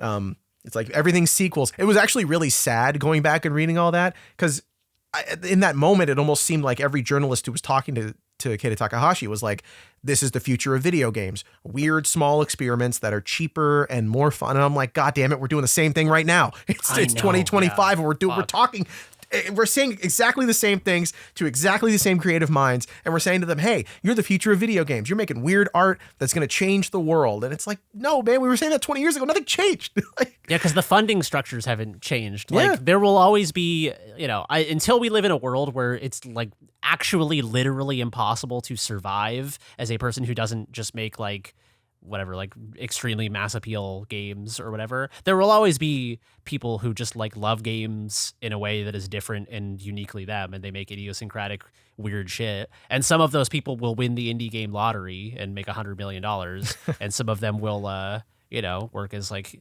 cashiers while they make this like unrecognized masterpiece in their bedroom or whatever. But yeah, it's a hard thing to reconcile when it's like, how do you do you do like a fucking like a communist revolution and like seize the means of production? And it's like, now that every American owns a little tiny piece of Apple, we can finally fund all the artists. Like, hey, settle down. Have you heard perhaps of trickle down economics? Just give it 50 more years, man. Ronald Reagan's ghost is going to figure it out. I got my fucking basket out towards the sky. I'm just waiting for it. Hey, you could make a game about that, I bet. Trickle down economics. Yeah, it's like it's just a guy holding a bag waiting for money to fall into it. Wait, that's be a good like 80s arcade game. Yeah. That's got big, like, I can't think of the game. Whatever. Yeah. It reminds me of a specific game that I'm also trying to think of. Yeah. I can't play. It's like Space Invaders, but instead of shooting, you're catching money, basically. You got to dodge the shields. And the shields are tariffs. I don't know, whatever. Sorry for the topical joke. I didn't mean to do that. It's okay. They're all over. It's all good. You can pre-order your Switch 2 now. God bless. God damn it. All right. Speaking of people who are very passionate about the video games that bring joy into their hearts, Frank, what, you're playing Dead or Alive, Venus Vacation Prism. You've been waiting an hour and a half. 93 minutes to talk about this, guys. This is the biggest news story. We're the only outlet covering this. This game is not sold in America. I had to import this from Hong Kong, from Play Asia. So this is Dead or Alive, Venus Vacation Prism. Or sorry, Dead or Alive Xtreme, Venus Vacation Prism. So this is the newest in the Dead or Alive Xtreme series, notably the Dead or Alive games without fighting. This is a full-fledged dating sim. This is also the first Dead or Alive Xtreme with no volleyball. They have just been like, all right, what do people want in a Dead or Alive game? Not fighting? Okay, let's do volleyball. Wait, no one wants that either? This is basically Pokemon Snap. So the premise... What? No. Yeah. Oh my God. Yeah. Okay, hold on. Do I need to pump the brakes on this one? No, look, there's no rating system on this. On this island, the moment of love. On the Venus Islands, a land of everlasting summer, you meet 6 girls. As you interact with the girls as their boss, a variety of unique stories unfold. The heart-fluttering sensation of casual gestures, the thrills you draw closer to your love interest, and the worry about which girl to choose. Are you ready to experience true romance in the islands of everlasting summer? So the premise of this game is you're now the boss of an island, and you kind of got to boost like tourism. You have to like convince people that Venus, whatever this island's called. In the previous games, it was Zack Island. They cut Zack out. They don't even mention Zack. This is your own island or something. I don't know. But you have girls showing up to your island every day, and you call them your Venuses. And you have to take pictures of them because the more likes they get on social media, it increases the popularity of the island. Okay. So every day you're hanging out with girls and essentially coordinating like photo shoots or like activities. You're taking pictures, and the more likes they get, the more outfit options you unlock. But the like tension in the game the tension in the game comes from what do you spend your time with? It's like Persona. You'll wake up in the morning. Sometimes girls will come into your room and be like, oh, hey, I made you some coffee with marshmallows. Do you want to take me out to breakfast? Or you'll get a text message that's like, hey, we're already out on the beach training. Do you want to help us out with our abs exercises? And so, like, if you say yes to some girls, other girls will start getting jealous. And, like, it's the constant, like, their like meter will go up or down depending on, like, who you choose.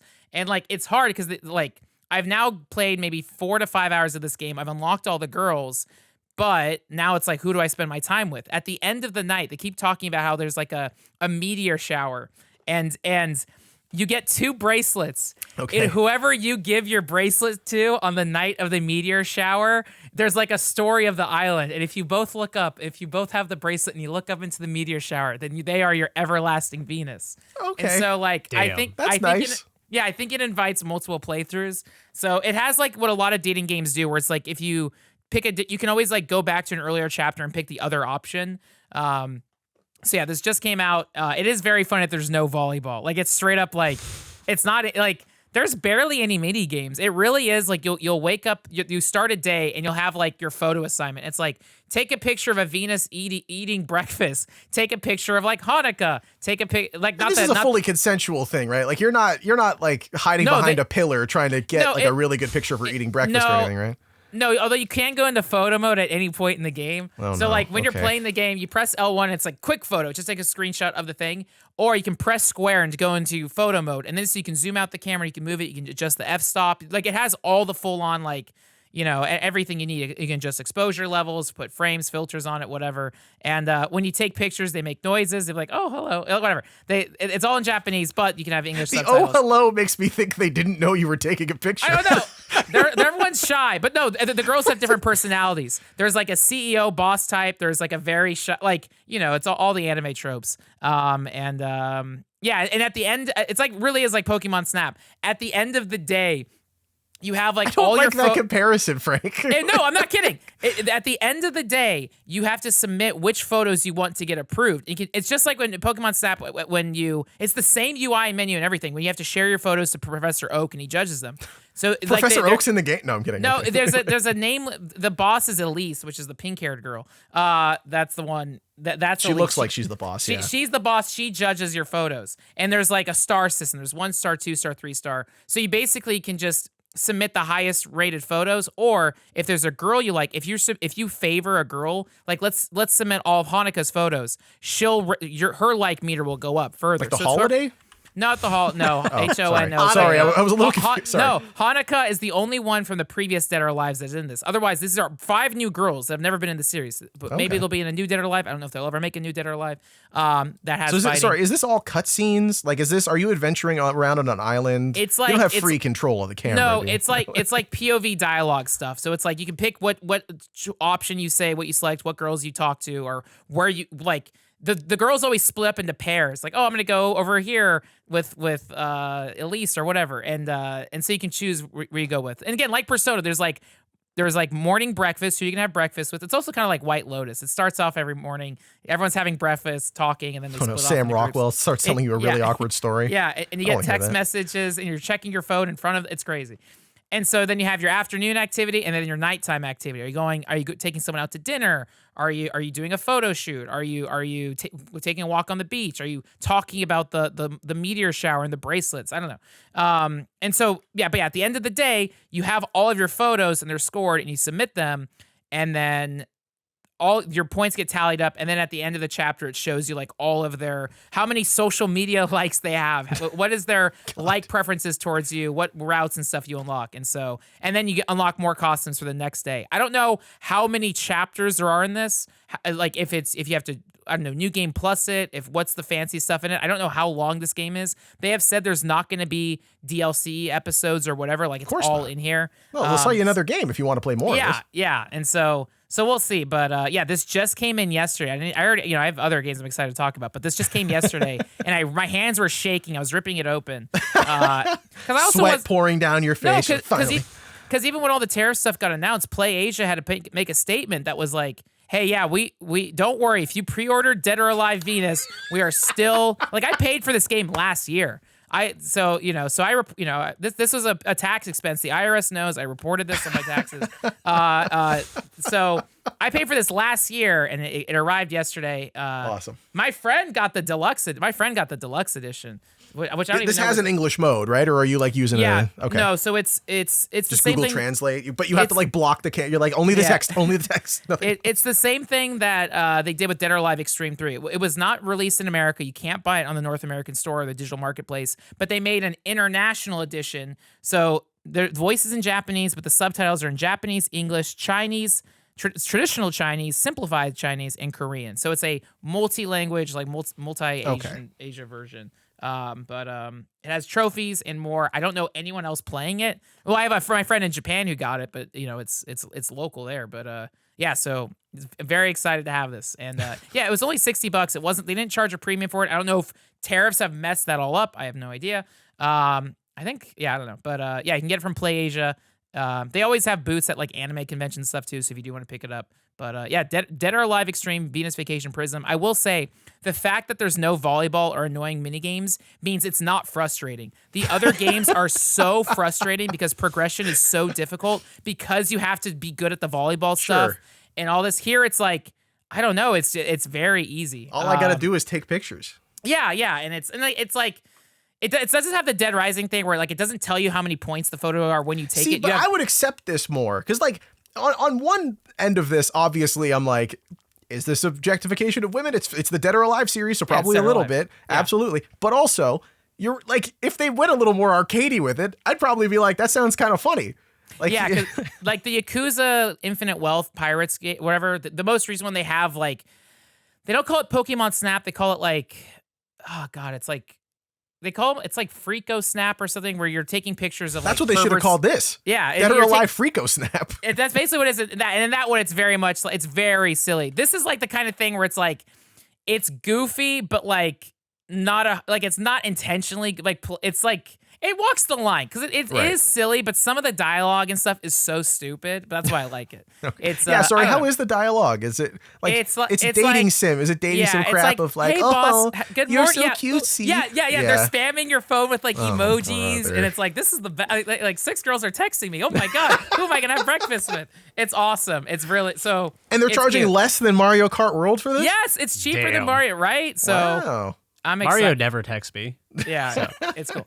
I really like as a game design choice, because if it was just on an island like Pokemon Snap, taking pictures of these girls to boost their career, I feel like that's kind of what I thought this game would be with like a dating sim. But I like the fact that you could take pictures of like favor certain characters and it plays into the dating. Yes. That's like a very clever overlap of sort of the two loops.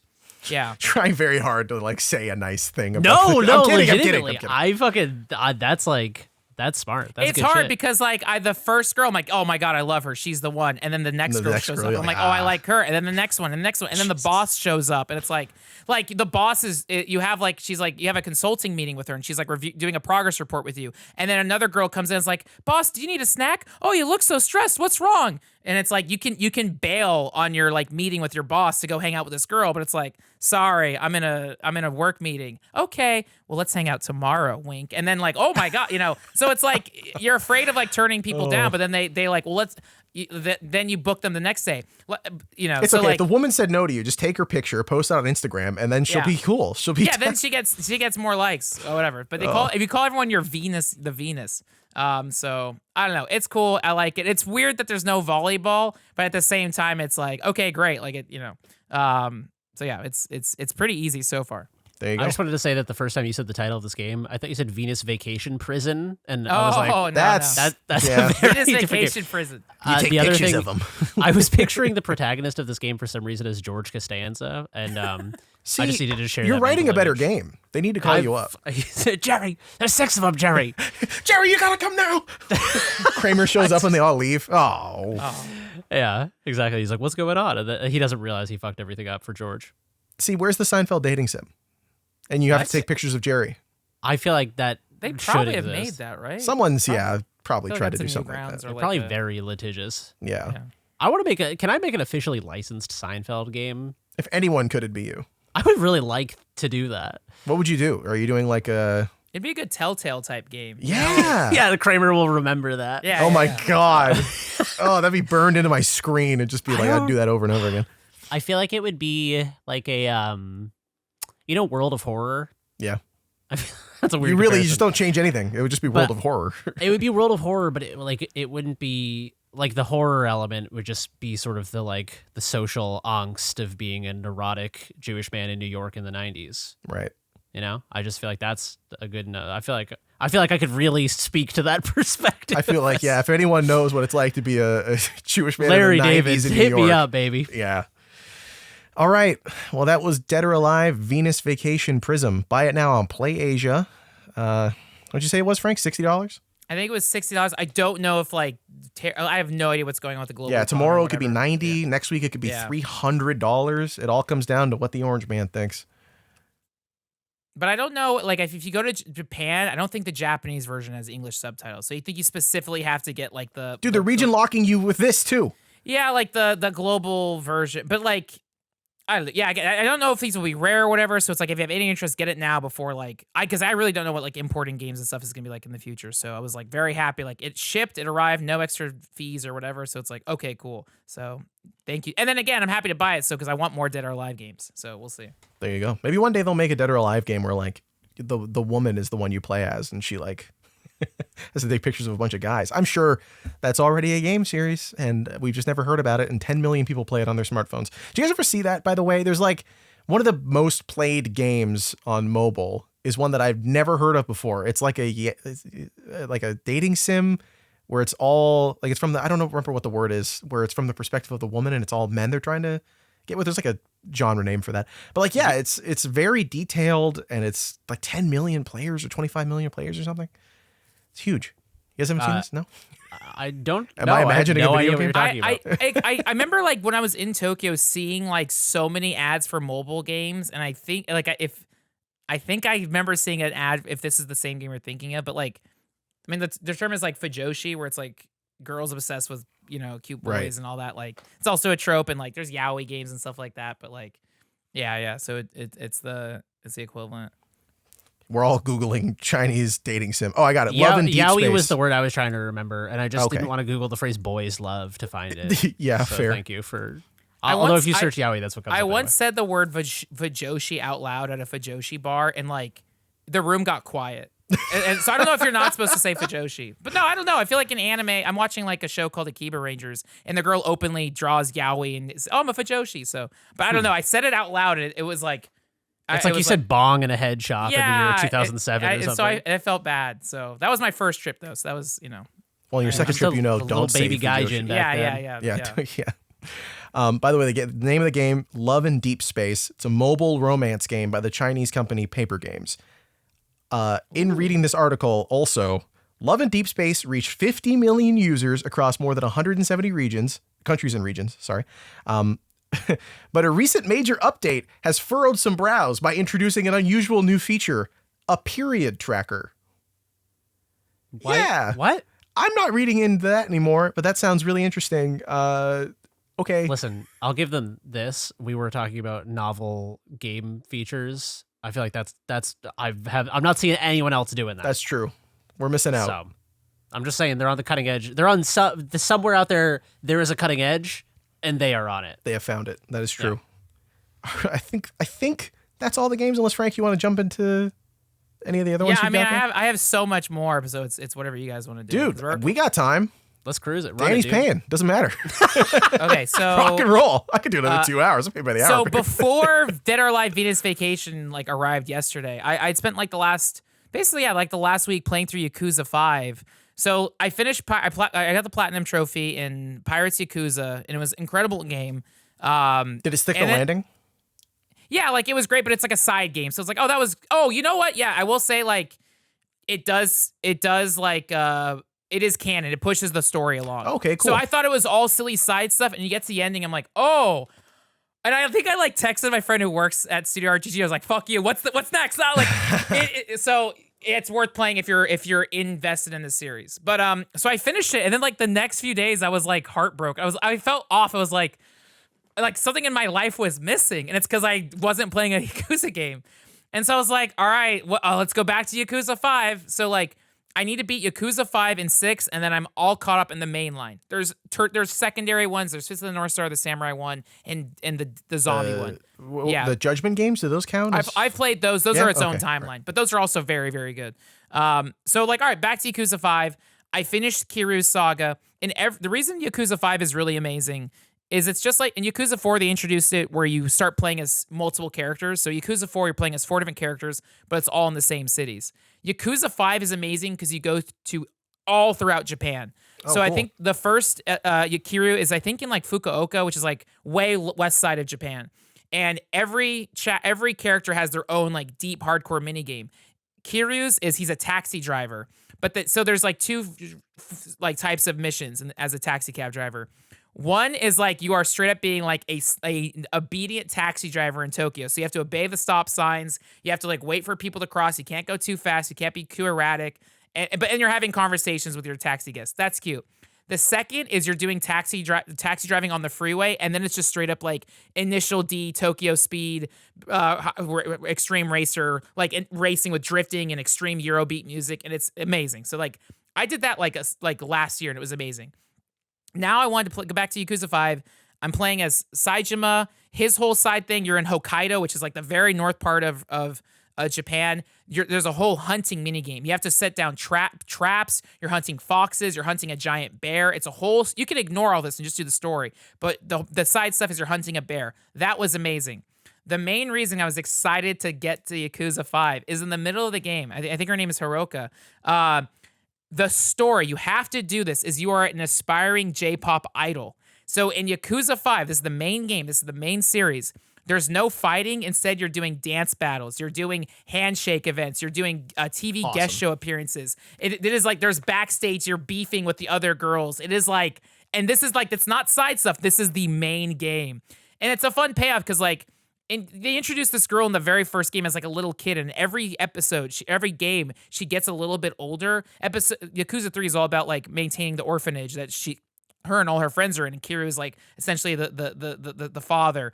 And now Kiryu is now laying low from the Yakuza, and Haruka's on her own as a J-pop idol, and it's so fun wanting to finally play it and playing it, and it's great. It's a Sega rhythm game. It plays much the rhythm game stuff has showed up in the side games and Judgment and the others, but playing the real version is great because now it's all the songs I know from this series I'm playing as Haruka. She's singing it. What I like too is I'm love J-pop idol stuff. Not so much of the actual traditional AKB48, the idol stuff. I see it all through the Joshi wrestling stuff, but it's I've been there. I've gone to handshake events in Akihabara. I watch anytime the wrestlers are on these Japanese game shows, I'm looking at the interview.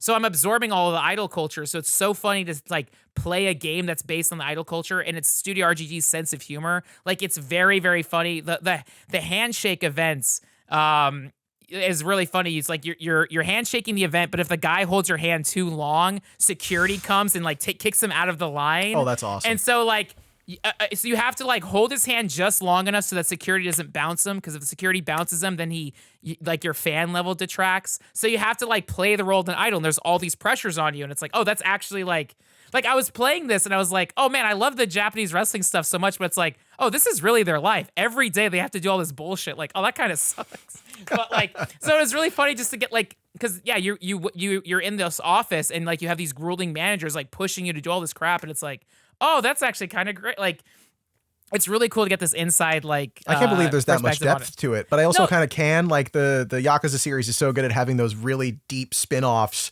or like side mini game things, at least from the ones I've played so far, where yeah, they surprisingly, like the cabaret game, or I think it's cabaret game, and the second one, where I thought it was just going to be like a dumb make the bars go up, but it's like, no, this is the challenge of running a business in Japan, especially one that's built around, women who sometimes can be abused and are exploited for their looks. And I'm like, oh my God, what the hell? What? I thought this was a funny, stupid video game where a chicken runs a cabaret club. Like, what am I doing? So that's not surprising, but it is also a little surprising to hear that they go to that level of depth with the J-pop idol stuff. Sorry, go on. I just don't want to comment on it. It's that, and I did look up. It's Haruka. I'm saying Haruka, whatever. Haruka. Okay. But yeah, it's I don't know. So I haven't finished the J-pop idol stuff. I want to keep beating it, and then I'm excited to see what the other two chapters in character sides of it is. Yeah, you did. Yeah. You weren't saying Haruka, so I was a little confused. I had to just Google to make sure. Yeah. The daughter is the one who's the J-pop idol? Yeah. What? That, like, and these games span to take place. I feel like Yakuza 1 is like 2005. Obviously, Yakuza 0 is like the 80s. And now we are in present day. Like, I think Pirates Yakuza takes place in August 2024 or something like, or like, you know what I mean? Like, so it's like, yeah, you're seeing this girl grow up, and I think she's even older in 6. And then, so that's why it's amazing. It's like, oh my God, yeah, now she's a teen idol. And it's, I don't know, it's awesome. And it's just very, very fun, like, doing the J-pop stuff. You even do like a magical girl transformation on stage as one of your heat actions. The rival girls are like scheming against you and like trying to get you fired and all this stuff. And it's like, oh, this is like Euphoria type backstabbing. It's like, this is so like, I want more games just like this. And like, I don't know if they'll do a spinoff of this. And like, I mean, this game was made like in 2012. So it's like, I don't know, but if they ever go back to this, well, they kind of do in Judgment. In Judgment, you're undercover as a high school teacher and you coach like the girls' dance team, and it's basically like a micro version of Haruka's thing in Yakuza 5. But yeah, just again shows like, again, same thing with Jesse, what you're saying about like how joyous and silly Katamari is. Like the Yakuza games is like, God, it's its own genre of video game. Like there's not like, because it's an RPG, there's story stuff, but there's dance rhythm. There's, again, just in Yakuza 5, there's the taxi driving mini games. That's amazing racing. There's the hunting stuff that's like so funny, and then that's the J-pop stuff. I don't know what the other two are, but I'm excited to keep going in Yakuza 5. And again, a big part of it is like I was playing Yakuza 5 because it's like, I already missed Japan. I want to go back. But the cool thing, in Yakuza 5 is like you go to Hokkaido in the second chapter, and in there they have the Hokkaido Snow Festival, which is like a very big annual thing. Like I follow a streamer, and she was just doing a bunch of stuff there like back in January. So it's like, oh my God, I had just heard of this like this year, and here it was perfectly rendered in a Yakuza game like 15 years ago. They even have a giant Don Quixote, so it's like, as I keep learning more and more about Japan, it's like I get to keep experiencing it through like the video games of Yakuza. And then I've never been to Nagoya, but one of the chapters you go to Nagoya. So right now, Haruka, you're in Osaka. So like I have my Google Maps pinned with Dotonbori and Ashibashi, all these spots. So it's like I'm the next Japan trip I want to go do. I want to go outside Tokyo. So I don't know. It's just it's the thing that keeps me I don't know. It's my I totally get what you're saying, man. It's cool that you get to sort of adventure around Japan without being there and see more of it through the years too. I think that's what Yakuza has done such a great job of capturing, is like, this is what this district looked like in the 80s. This is what it looks like now. And you can sort of play that series, not for a full, perfect representation of the city or anything, but you can go through it and be like, this is a place. This is a real place. And you can see like how it has changed, at least artistically, in this representation of it over all the years. I really hope like, it's not often that it happens. I hope it ends up being sort of a roadmap for other games, but I would love to see that approach taken on other parts of the world that don't have that same reverence around them. Like there's parts of Europe that I feel like would be really interesting to see how the cities change over time, that I'd love to see more of, like historical stuff, not just like the 1400s. Like going back to the medieval ages is cool, right? Go as far back as you want, but those time periods, I think the Yakuza series captures it really well. the way that a city changes in 10 years, 20 years, especially at the turn of the century, is so interesting. For Japan especially, there's tons of stuff to look at there, obviously, so it's a lot more, you could see more technological change. I mean, people looked at it in this weird sort of a little xenophobic way of like, look, oh, Japan's the future. Whoa, it's like it's everywhere was the future, man. What are you talking about? But like, yeah, I just think that's really interesting. I'd love to see more games explore that part of it. And also to your point of the games, the Yakuza being so joyful and having all these like weird side games, I was thinking about it too with Katamari. I feel like Katamari Damacy, if you wanted to make that today and not sell it for $10 on Steam, like it's the sort of idea that would be captured inside of another game that has 50 other games attached to it. You know what I mean? Like It Takes Two, or I'm playing Split Fiction now. Like the idea of Katamari Damacy being its own separate video game that costs, you know, what was it launching at, like $40, $30 or something like that? Like a full price box game on a disc. The fact that was a thing you could do in 2005, and now it would be like 3 minutes in Split Fiction or something, or 3 minutes in Astrobot. You know, I feel like those kinds of games, that size of it, that scale of it, only really works in that context. And the Yakuza series is great for that. Like they end up making games that last 5 minutes, or games that last like 20 hours, like you were saying in Infinite Wealth, right? Dondoko Island just never ended. So yeah, really, really impressive series. The amount of stuff that they're able to do in those games in the short windows of time that they're able to make them into is wildly impressive. I'm sure Project Century isn't that far out, despite the fact that it feels like it is. Yeah, we'll see. Because I also know the same studio's cooking up a new Virtua Fighter, so it's like, but then they slapped Yakuza 0 out of nowhere, so it's like, oh my god, I don't know. Yeah, so exactly. I'm excited to hopefully, God, I don't know, because Yakuza 0 will be out within 3 months, so now I gotta like beat 5. Oh, yeah. But I want to play. I don't know. There's a lot, but yeah, I was so. It exceeded my expectations doing the JPOP Idol stuff, so I'm excited to keep it going. And I don't know what the next two chapters will. I think the last chapter Kiryu again, but we'll see.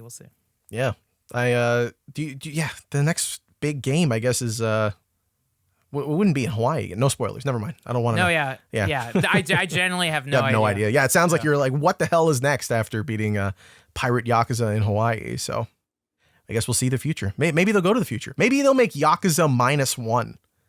Oh shit! Right? Maybe they'll make like a Neo Tokyo Yakuza. Like That'd be cool. Oh my god!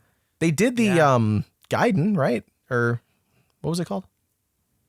The Yakuza. man yeah. who lost his name. No, Yeah, there's the one that all- was like way back, like feudal Japan. Yeah, there's like the samurai one, and then Ishin. Yeah, Ishin, thank you. Yeah, that one's samurai, and the Fist of the North Star is like Fist of the North Star's version of the post-apocalypse, which is like Mad Max. But yeah, future Yakuza would be incredible.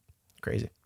Well, there you go. Do you want to talk about GTA 5? Why are you playing GTA 5? Okay, this was cut for time last week, but yeah. So I'm so excited for We got lots of GTA. time. I know I'm so excited for GTA 6, but like that's not. I might be dead by the time that comes out, but hopefully not. But I don't think it's coming out this year. There's no way. I don't know.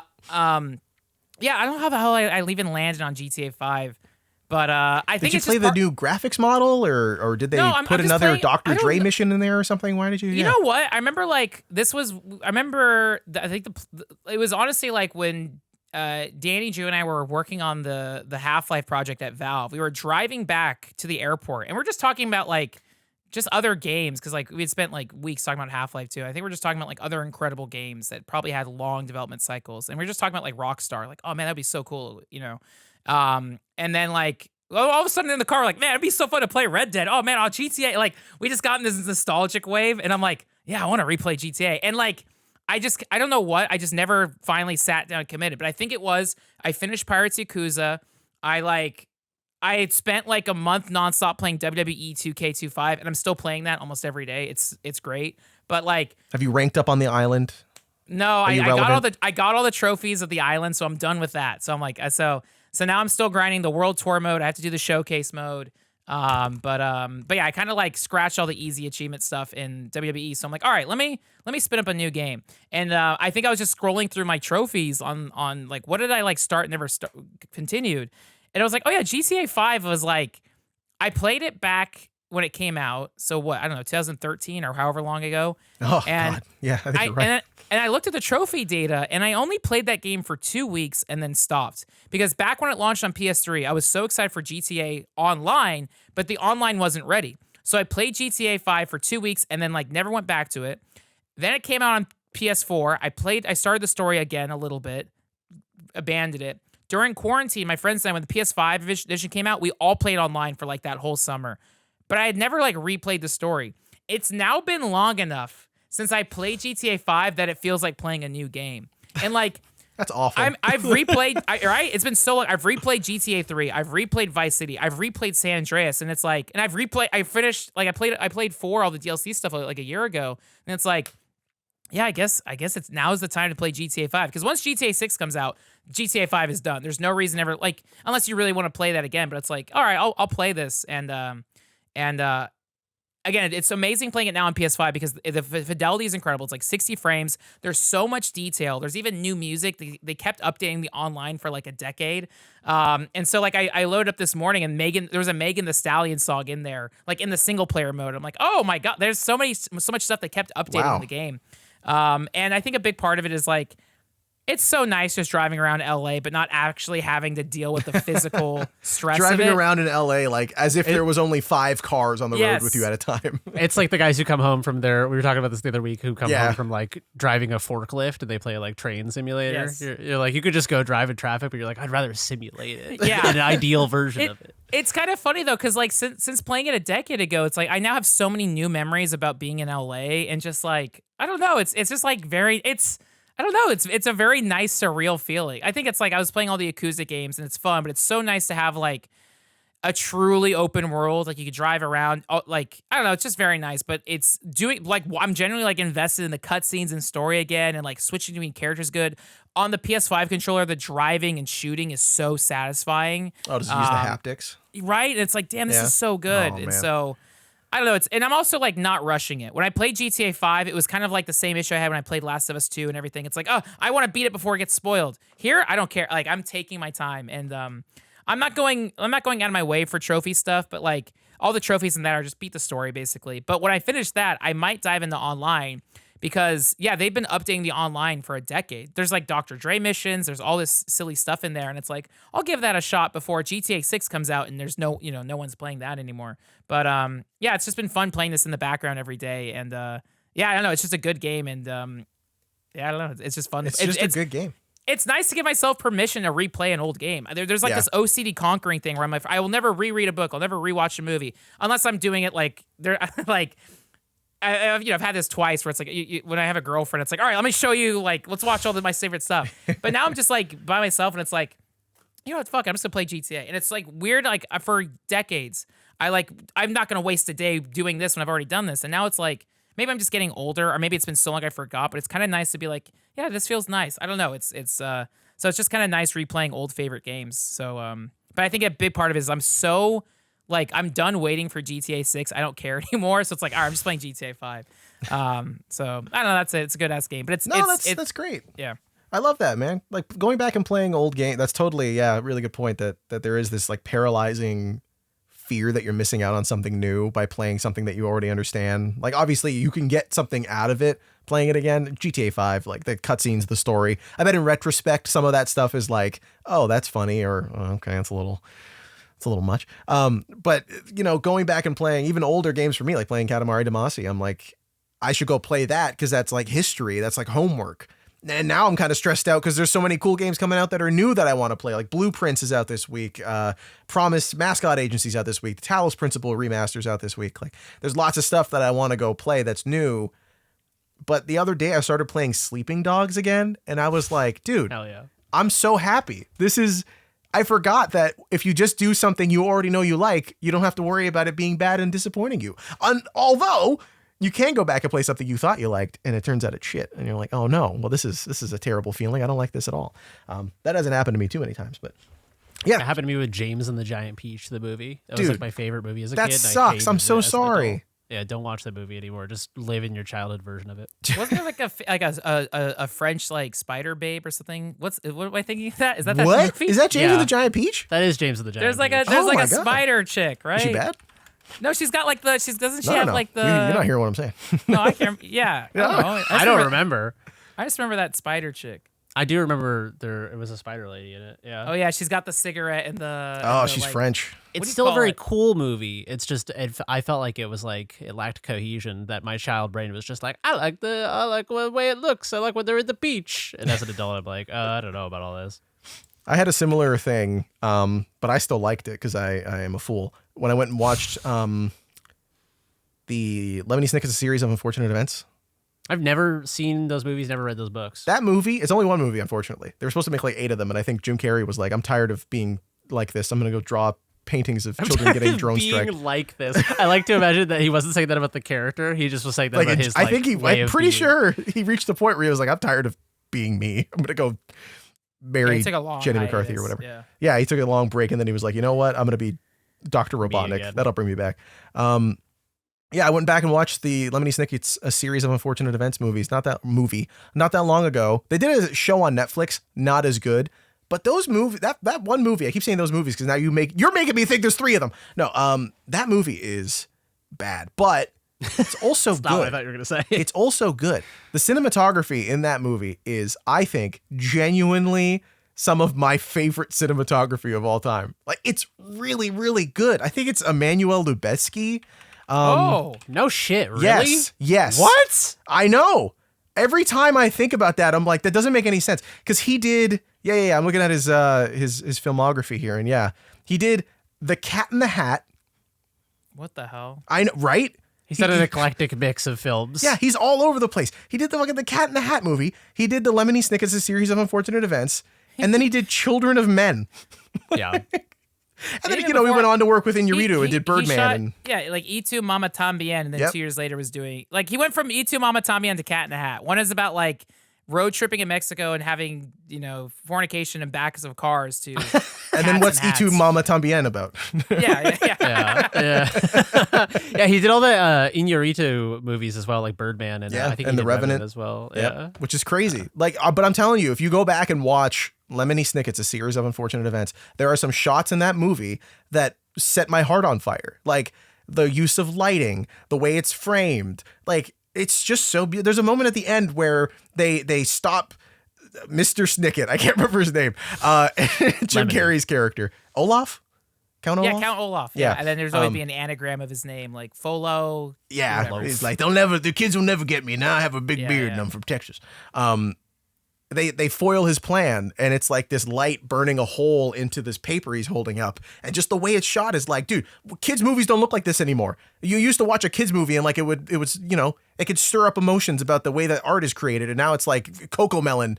Like, I'm not trying to be like kids' movies were better when I was younger. I watched the Grinch movie and I thought it was okay. But No, there have been good children's movies. Do not get me wrong. Specifically with cinematography, this is also a discussion about high dynamic range sensors for cameras, where like it changes the way that you light things because you have to be very intentional about differentials in light and stuff. So a lot of stuff is shot very like flat and almost documentary style, and they're like, well, like fix it in post or whatever. Yeah, but it's like we shot it in C-Log. We can just fix it later if we don't like the colors. Yeah, there's a very different feeling to like super intentional lighting with the like constraint of the sensor or the film. Also, I love the idea of like when they do these films that are like the Cat in the Hat, and they're like, yeah, let's get like the cinematographer who did like Kieślowski's Decalogue or whatever, and then he's like, yeah, he is a man. He is also a cat, and this is his greatest burden. Like, I love the idea of like a guy who's like overthinking. How does he feel in this moment? Okay. And tell me, the Cat in the Hat, is he struggling with? It's like, nah, man, just put the fries in the cinematography bag. Just put the fries in the cinematography bag. Oh, brother. Just put the film in the canister. That's so good. Oh. Yeah. The point being, go back and experience things that brought you joy and flip that coin of whether or not they make you happy or they make you really sad. It's really the spectrum of all art is James and the Giant Peach and Lemony Snicket's A Series of Unfortunate Events. Nostalgia is a burden that we all must carry. We got some questions, right? Some emails. I really want to answer these. We're 2 hours in, but you know what? Thank you guys. Let's keep going. Let's go to 3, baby. Yeah.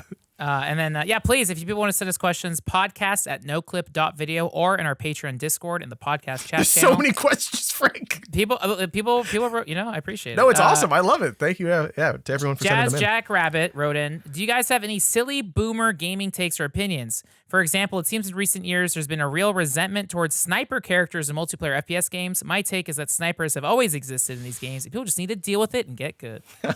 Back in my day, we used to 360 no-scope off Rust in Modern Warfare 2. So put some respect on it. Yeah, what you guys got any boomer gamer takes? I don't like multiplayer games. Like Really? Just let me play the game. Like that's why the Duskborn or whatever. Yeah. I just want to play a game by myself. But I'll play games with friends. But like anytime there's forced co-op, forced PvE, like I turn my brain off. I just like that's why I ignore that new Bloodborne game, that new Elden Ring thing. I just want to play the thing by myself. So that's my boomer opinion.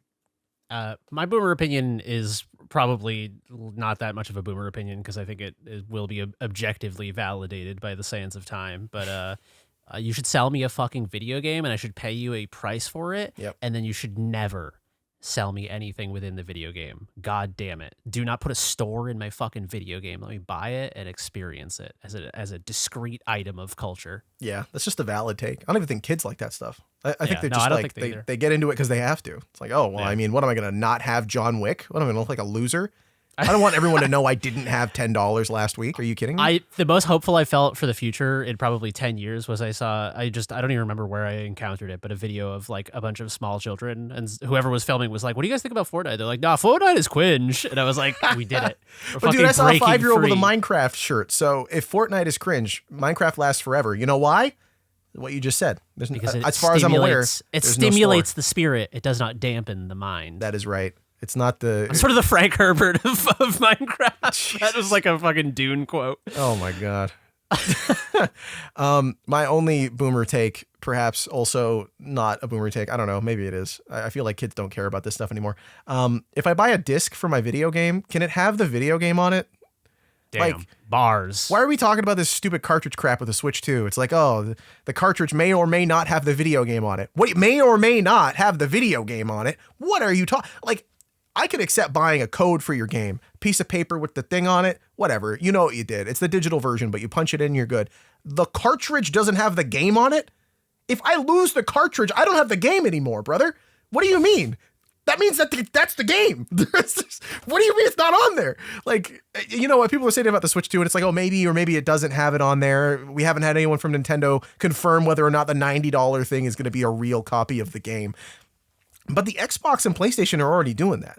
Like the discs, if you're buying an Xbox, for some of them anyway, if you're buying an Xbox One game and it's explicitly Xbox One, the Series X and Series S, well, I guess the Series S, you can't do it because it doesn't have a disk drive, but the Series X will work on backwards compatibility, but it downloads it off their servers. So you're not really playing it off the disc. Like, what? I could get that to an extent, but like, just let me play the game on the game is on the disc. Sorry. Put the fries in the bag. Put the fries in the bag, put the game on the disc. We should sell a shirt that says that. Put the game on. Just put the game on the disc. Just put the game on the disc. Another boomer take that's not really a boomer take is games are too high fidelity. They take too many people, too much money, and too much time to make. Just make the game. Just have really good art direction and give me like 128 triangles that make up the protagonist and paint them really well, and I'll play your game and I'll love it. I'm going to transcribe that and put that on the Sonic. I want cheaper games made by people who are paid more to work less. And I'm not kidding. Yeah, exactly. It's like that's why it's not a boomer take, is because I've seen people that are like 23 posting that meme and I'm like, the fucking kids are all right. Yeah. Sometimes they yearn for they yearn for PS2 games, really, for being honest with ourselves. That's where we need to fucking where the indie games went through the PS1 phase, we're entering the PS2 phase. Lock it there. Just lock it there. You don't want to get to the PS3 phase? You don't think we don't have enough gray video games? I would love the like piss filter to be used. Like ironically or unironically? Both. A little both. I would like to see both iterations. But yeah, no, it's all right. PS1, PS2 forever. That is kind of, the peak of gaming. GameCube? I guess it's the same era, but games look different on there. More colors. Next email, Frank? Yeah, Haynes writes in, or Hannes writes in, Hello, crew. Lately, I've been fantasizing about doing game dev as a hobby, so I decided to give it a go, even though I've never written a single line of code in my life before now. Currently trying to learn Godot as my first engine, and I'm having a lot of fun figuring things out. It's only baby steps, but I do feel like I'm making progress. But I'm honestly kind of intimidated and worried that I'll give up too early. I have this little worm in my head that keeps telling me to give it a try because I get the feeling that I might regret never giving it a chance. So I'm trying to have low standards and an open mind for myself because I can only dedicate around 2 to 3 hours each day to the skill since I'm also working a full-time job. But I hope that if I keep this up, one day I'll be able to make games that other people can find enjoyment in and where I can express myself in a way I've never been able to before. So my question, do you guys have any tips or encouraging words for an absolute beginner in game dev? I mean, Jeremy, you can definitely speak to this. I feel Yeah, like. for sure. I would say your mentality is good. That just like stick with being excited about it, follow that passion, make the things that are exciting to you because the things that you will feel motivated to continue making are the things that are exciting to you. That doesn't mean don't do tutorials. That doesn't mean don't make tiny little games like everyone says. But what it does mean is that don't feel like you have to follow any sort of conventional path. Like if someone is like, you have to make asteroids first. You haven't made the Tetris yet, so you can't make an RPG. Yeah, exactly. Like you don't feel obligated to follow that if that doesn't excite you. Like, and it's again, it's okay to like, it's good. It's better to finish projects because you will learn a lot of things from finishing a game and being like, I'm done with this, and someone can play it, and I've tested it and whatever. That is valid. But yeah, don't be afraid to just like have a weird idea and spend a weekend prototyping it and it's okay. It's better to finish things, but it's also okay to try out things that you're excited about that are unrealistic because, there are things you can only learn from finishing stuff, but there are so many things that you can learn from just experimenting and trying weird shit. And like, I've got obsessed with like liquid physics simulation for like 3 weeks, and I haven't made like a fucking Mario Sunshine game, but I learned a lot of skills that have carried over into other things that have gone into stuff I've completed. So. Yeah, just be regular about it and don't beat yourself up too. I started game dev in 2019 and then I didn't do any game dev in 2020 and I was like, maybe this is just not for me, and then I picked it back up. So try to be consistent and be disciplined, but don't beat yourself up if you like need time off or you feel burnt out.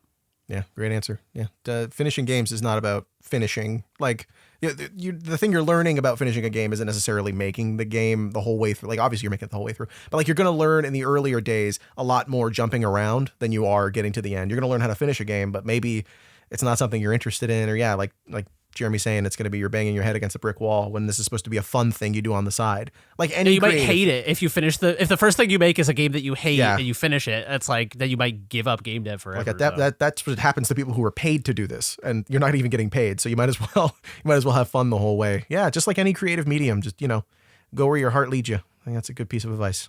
Oh, and last thing is draw inspiration from games, but also draw inspiration from like a weird book you read or like a fucking sandwich on the menu. When you get to the design point, I think early on, fuck it, copy something, copy a title screen while you're trying to figure something out, man. I don't know. Don't be afraid to copy, but also don't be afraid to like just fucking make weird bullshit. Yeah, please. What Jeremy's saying is like go to a museum and then make a video game. Please do something weird. That's actually such good advice. Yeah, I think it is. I think if you feel that's what I've done. Yeah, if I feel like I can't move forward in any creative pursuit, I'm like I'm just gonna go. I don't know. Do pottery or something. Do like a weird thing that I would never do before. Get out of my comfort zone. I'm trying to do more of that too. So while I'm in Amsterdam, maybe I'll I don't know what you do in Amsterdam. Eat haddock. I don't know. I've never been there before. I'll let you know when I get back. Smoke weed, I think is what people do in Amsterdam. I'm not allowed to do that. That's like one of 3 things there is to do there. Okay. It sucks. I'm gonna have a cookie. No one will know. Frank, sorry. Unless you have any game dev advice. No, I mean, I would just say with any hobby that you're getting into is like, if you want to say like, what's the thing? It's like, don't want to be a filmmaker, just be the filmmaker. So if you start being a game dev, you're a game dev. And so like, in Hannes's email, you're saying you might regret never giving it a chance. You're giving it a chance right now. Like, don't sell yourself short. Sorry, Frank, I didn't want to. No, yeah, that's perfect. So it's like, even if you like, because sometimes like, even like if I'm working on like a Noclip project, like with doing game capture, it's like, even if I just boot it up and just record like maybe 30 minutes of something, it's like, oh, cool. At least I got it going. And then you get into a flow and want to keep doing it. So it's like, even if you're not feeling it, try booting up your program or jotting down your ideas or playing games as research. That's part of being a game dev, so like being very open-ended is what you count as productivity, but like also like Yeah, just any habit, just give yourself time to do it, and then you'll find a routine that works. So it's like that's not even like the end goal, but just being in the this is more just talking about building a new habit. So if you want to be a game dev, just like make that a habit.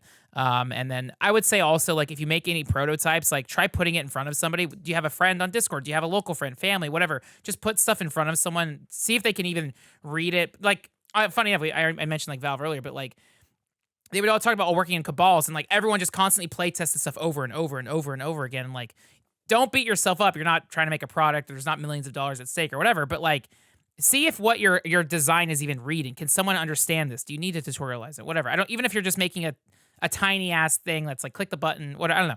But putting it in front of someone, I feel like will be the joy. So if you have a friend, like even when I was like starting to write like sketch comedy, like for YouTube, I would I would text it to my friends or like Facebook, send it on Facebook Messenger. Like, does this joke make sense? Like, oh, that's great. Shoot it. Like, and hearing that mirror back of like, this is good. Do it. Like, that's all you need. Like whether it's sincere or not, just someone saying like, ganbare. No, someone saying good, like, do it that's everything. So we're telling you, do it, make it. But yeah, I think also like try to make something small and I don't know, share it or whatever. But yeah, I don't know. Just you're already doing it, so that's awesome.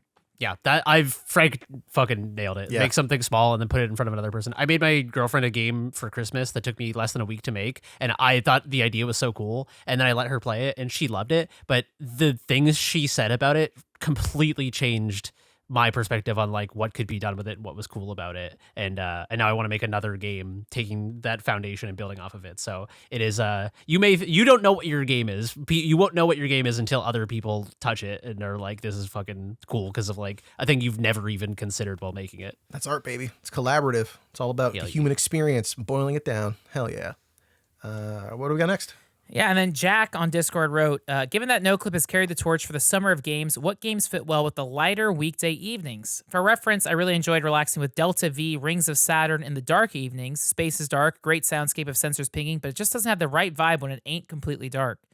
My immediate thought was like games that have sunsets in them, and the Tony Hawk remaster 1 and 2, the Venice Beach level takes place during a sunset. So I immediately go to like Tony Hawk stuff that is already like fitting well for spring and summer. So I mean, like Jesse just mentioned GameCube, but it's like, oh my God, Super Mario Sunshine. Like, I feel like games that will kind of plant the idea of you should go outside are healthy. So like, yeah, I don't know, like Pikmin and like Mario Sunshine and anything you want to put down Katamari. and leave your house is What's that series you guys have talked about? There's like a multi 10-hour long thing from Action Button or whatever.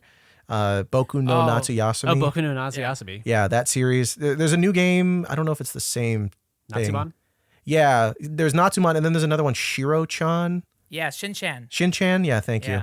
Yeah. Those are all really good for that. Yeah, I got to check out Natsumon. It's made by the same developer as Boku no. There you go. So that's on the list. Exciting. I'm trying to think if there's anything else. Gaming. I think also like GTA genuinely. Yeah, like, GTA 5, yeah. It really is that. Like being in Southern California and then playing a simulation of Southern California is very funny. But yeah, I don't know. Keep Driving, indie game from this year that I played a couple months ago. That's a really, really good one. It's a road trip RPG. It's really like, oh my God. I just started driving this year, so I've been going places, and even just going on short road trips is like so liberating. I mean, so it's like weird. It's freedom juice, baby. I put freedom juice in my Freedom Mobile, and then I'm free.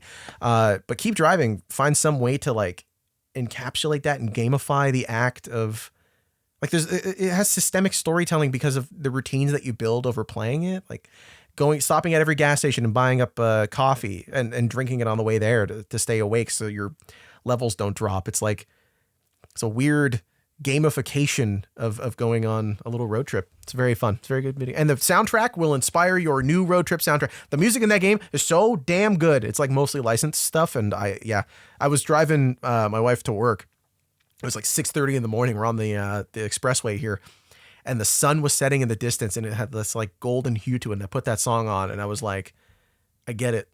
I understand it now. I also think that America should liberate countries from their gas. That's a joke. I'm joking. They shouldn't do that. But freedom in cars is fun.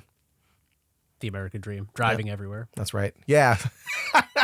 15-minute cities are nice, but sometimes you want to drive on a highway for 3 hours and lose your mind. God bless.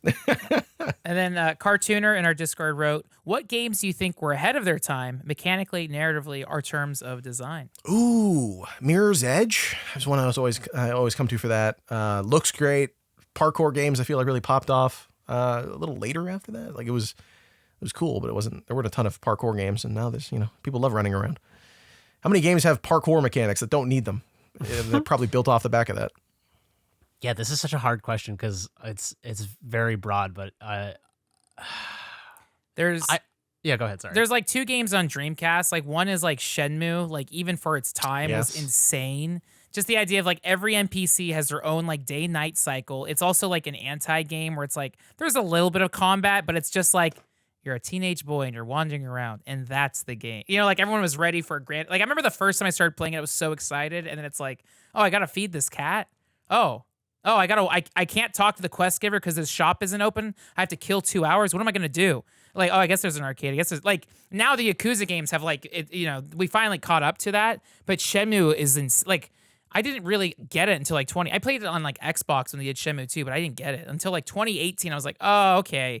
So Shenmue for its time is like, dude, Shenmue was 99. Yeah, I forgot what year it came out. 1999. That's wild. And its graphics too for its time with like the most, because it was right before PS2 came out. So it was like it's all voiced too, it's right? insane. Yeah, every character's dialogue and like the English dubbing it's that perfect 90s like bad dub. It's hello, welcome. It's like I would love to. I'm sure you can do it on the remasters. It would be fun to finally play it in Japanese.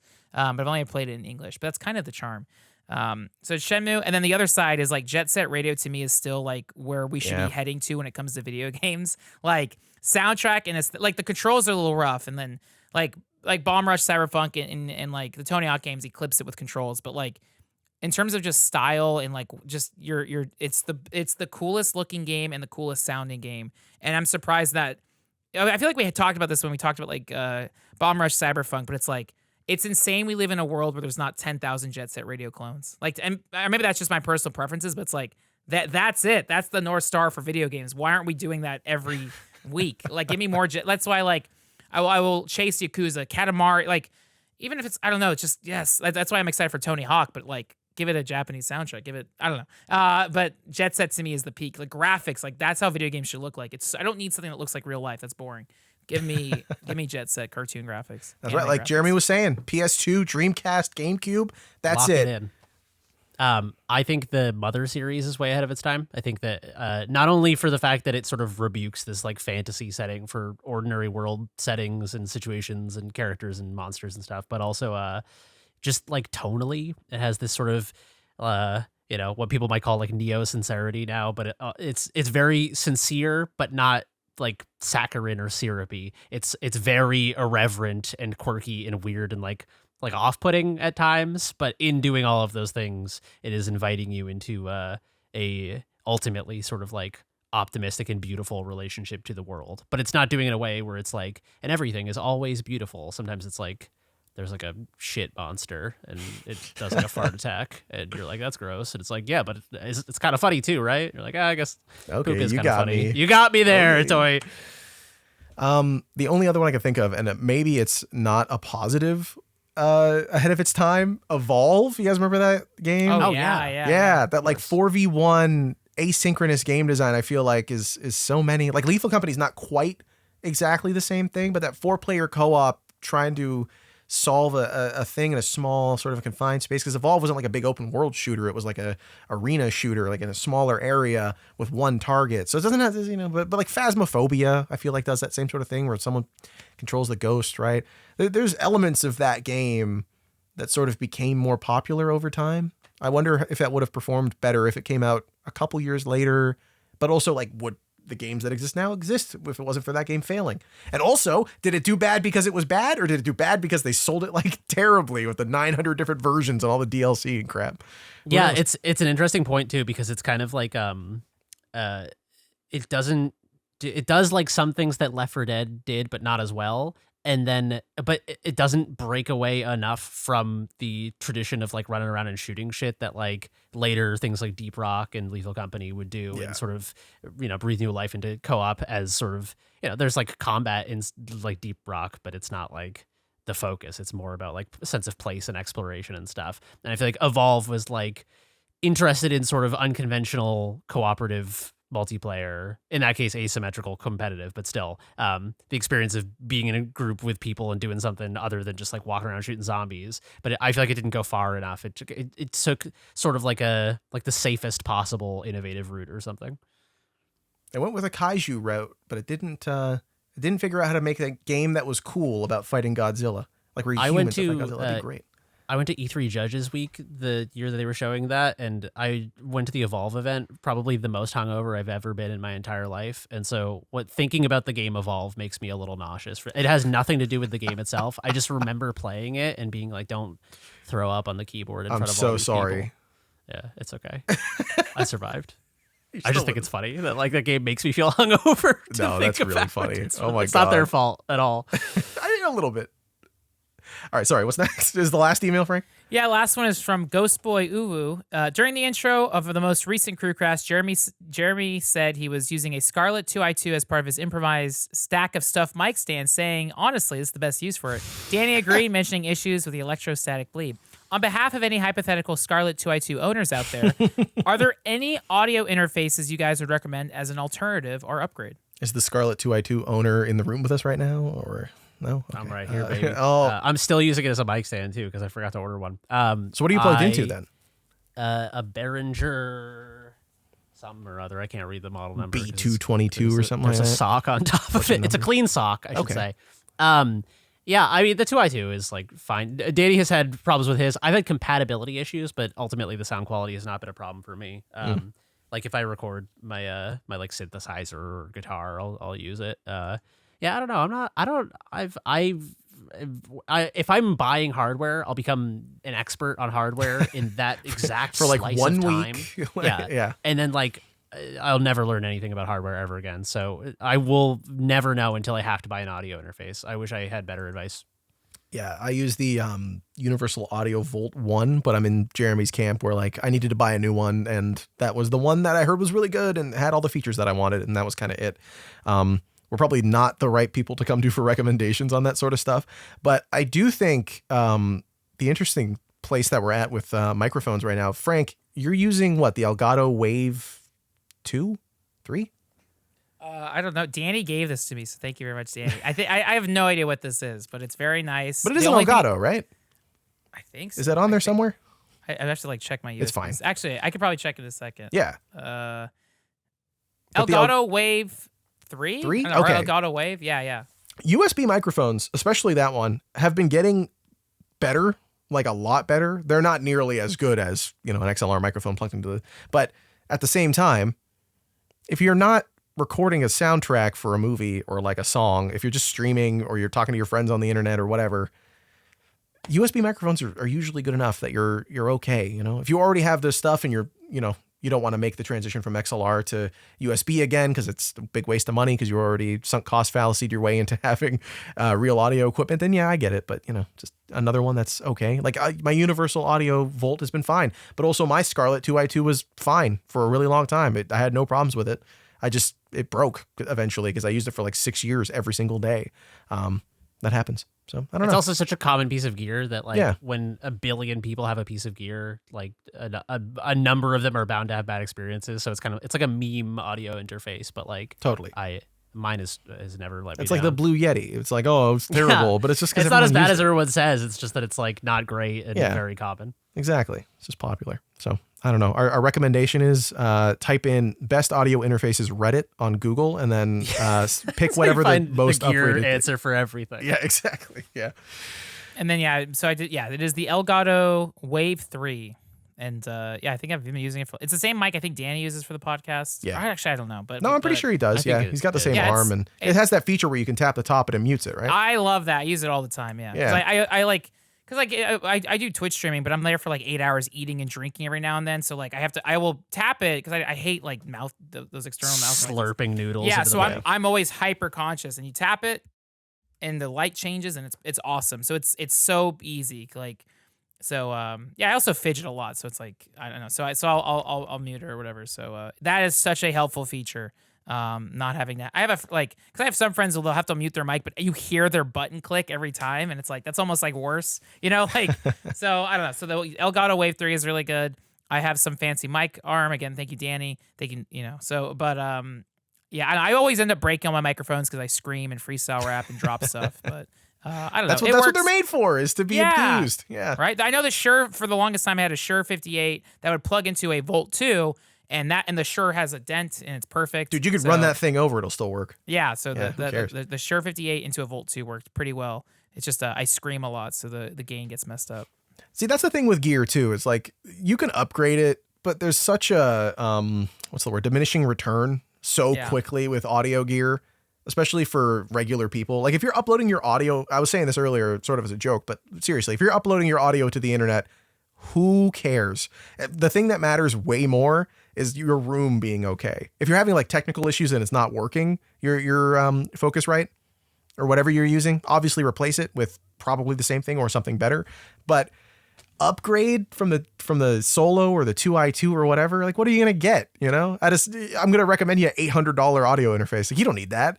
Does it have the features you're looking for? Like Frank's saying, it's got the Elgato Wave 3's got the mute button on it. That is more worth it than buying an audio interface and a Shure SM7B, like a bunch of dorks, right, Jeremy? I had to check the label because I forgot what this was. I'm using it too. It's a good microphone. But yeah, I don't know. My recommendation would be buy whatever. Don't worry about it too much. Used gear is always a good shout. Also a really good call, yeah. But then what if you get the used 2i2? That's bad. That's true. Ask the guy before you buy it. Hey, does this what work? do you think about this thing? Yeah, do you like this? And you will be able to fucking like LA Noir if he's lying or not. You know what I mean? Hey, another game ahead of its time. Yeah. If he's like, yeah, it's a really good interface, and then he goes, yeah, then you'll know he's fucking lying. You just press square to doubt, and then you move on. Yeah, for the audio listeners, I was making a weird squinty face. Yeah, just like everyone's favorite actor. I was gonna say one game ahead of its time I never heard of until this year when I was doing retro achievements. There's a game, I think Namco made it, called the Outfoxies. Excuse me? The Outfoxies. Outfoxies. It came out in 1994. It's Super Smash Brothers. In terms of combat, it's Super Smash Brothers. You're on a giant stage and you're picking up items and smashing people off the stage. I don't know if like Nintendo played that and got the idea, but like I remember playing this and like this is just Smash Brothers for Smash Brothers. So the Outfoxies is ahead of its time because it did that Smash Brothers gameplay first. What the hell? It's an insane game, dude. It's got like mode 7 scaling and rotation. Yeah. It's crazy, but it's straight up Smash Brothers. It's like a 2D Smash Brothers. How have I never heard of this? Right? It's crazy. You know what it looks? You ever play Duck Game? What's Duck Game? Oh man, if you think this is cool, go play Duck Game. That's a good game. It's like a multiplayer. It's a bit more like this than Smash Bros. Because it's like shooting and like throwing items and stuff, and it's a lot more silly than Smash Bros is on purpose anyway. That's a great game. Okay. This is so cool. Yeah, it's bizarre. You you can play as what do you call it? A butler monkey. I don't know. It's very very goofy, but like it's silly like Smash Brothers and but yeah, I don't know. I thought that was the one kind of thing that was like, oh yeah, no one talks about the Outfoxies. Good shout. You're never going to hear about the Outfoxies on any podcast other than this one. And you got to wait until you're 2 hours and 40 minutes in. Yeah, that's your reward for making it this far through the audio interface. The pearl at the bottom of the ocean. That's right. Absolutely. All right, well, let's wrap this up. Thank you so much for being here and listening to the Noclip Crewcast. This has been episode 222.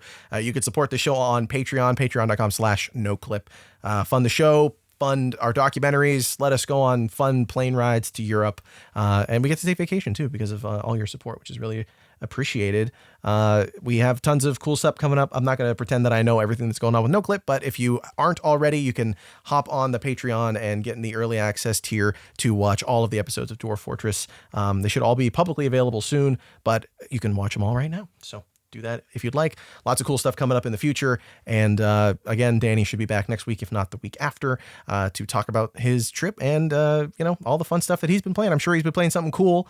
I'll be gone for 2 weeks. I'm going to be in Amsterdam for my honeymoon finally, almost a year late, but I'm very excited to spend a week and change with my wife in a place we've never been before. And I'm going to struggle to say words in Dutch. I'm going to try my best to say bedankt, I think is how you say thank you or something like that. Yeah. So I'm looking forward to that. You guys doing anything fun this weekend or?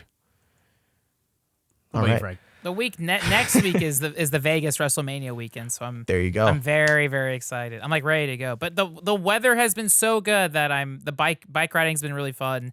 And yeah, again, again, I know it ties to the weather, but a lot of stuff with friends going out. Like I went to Knott's Berry Farm a week ago, and Right. I don't know.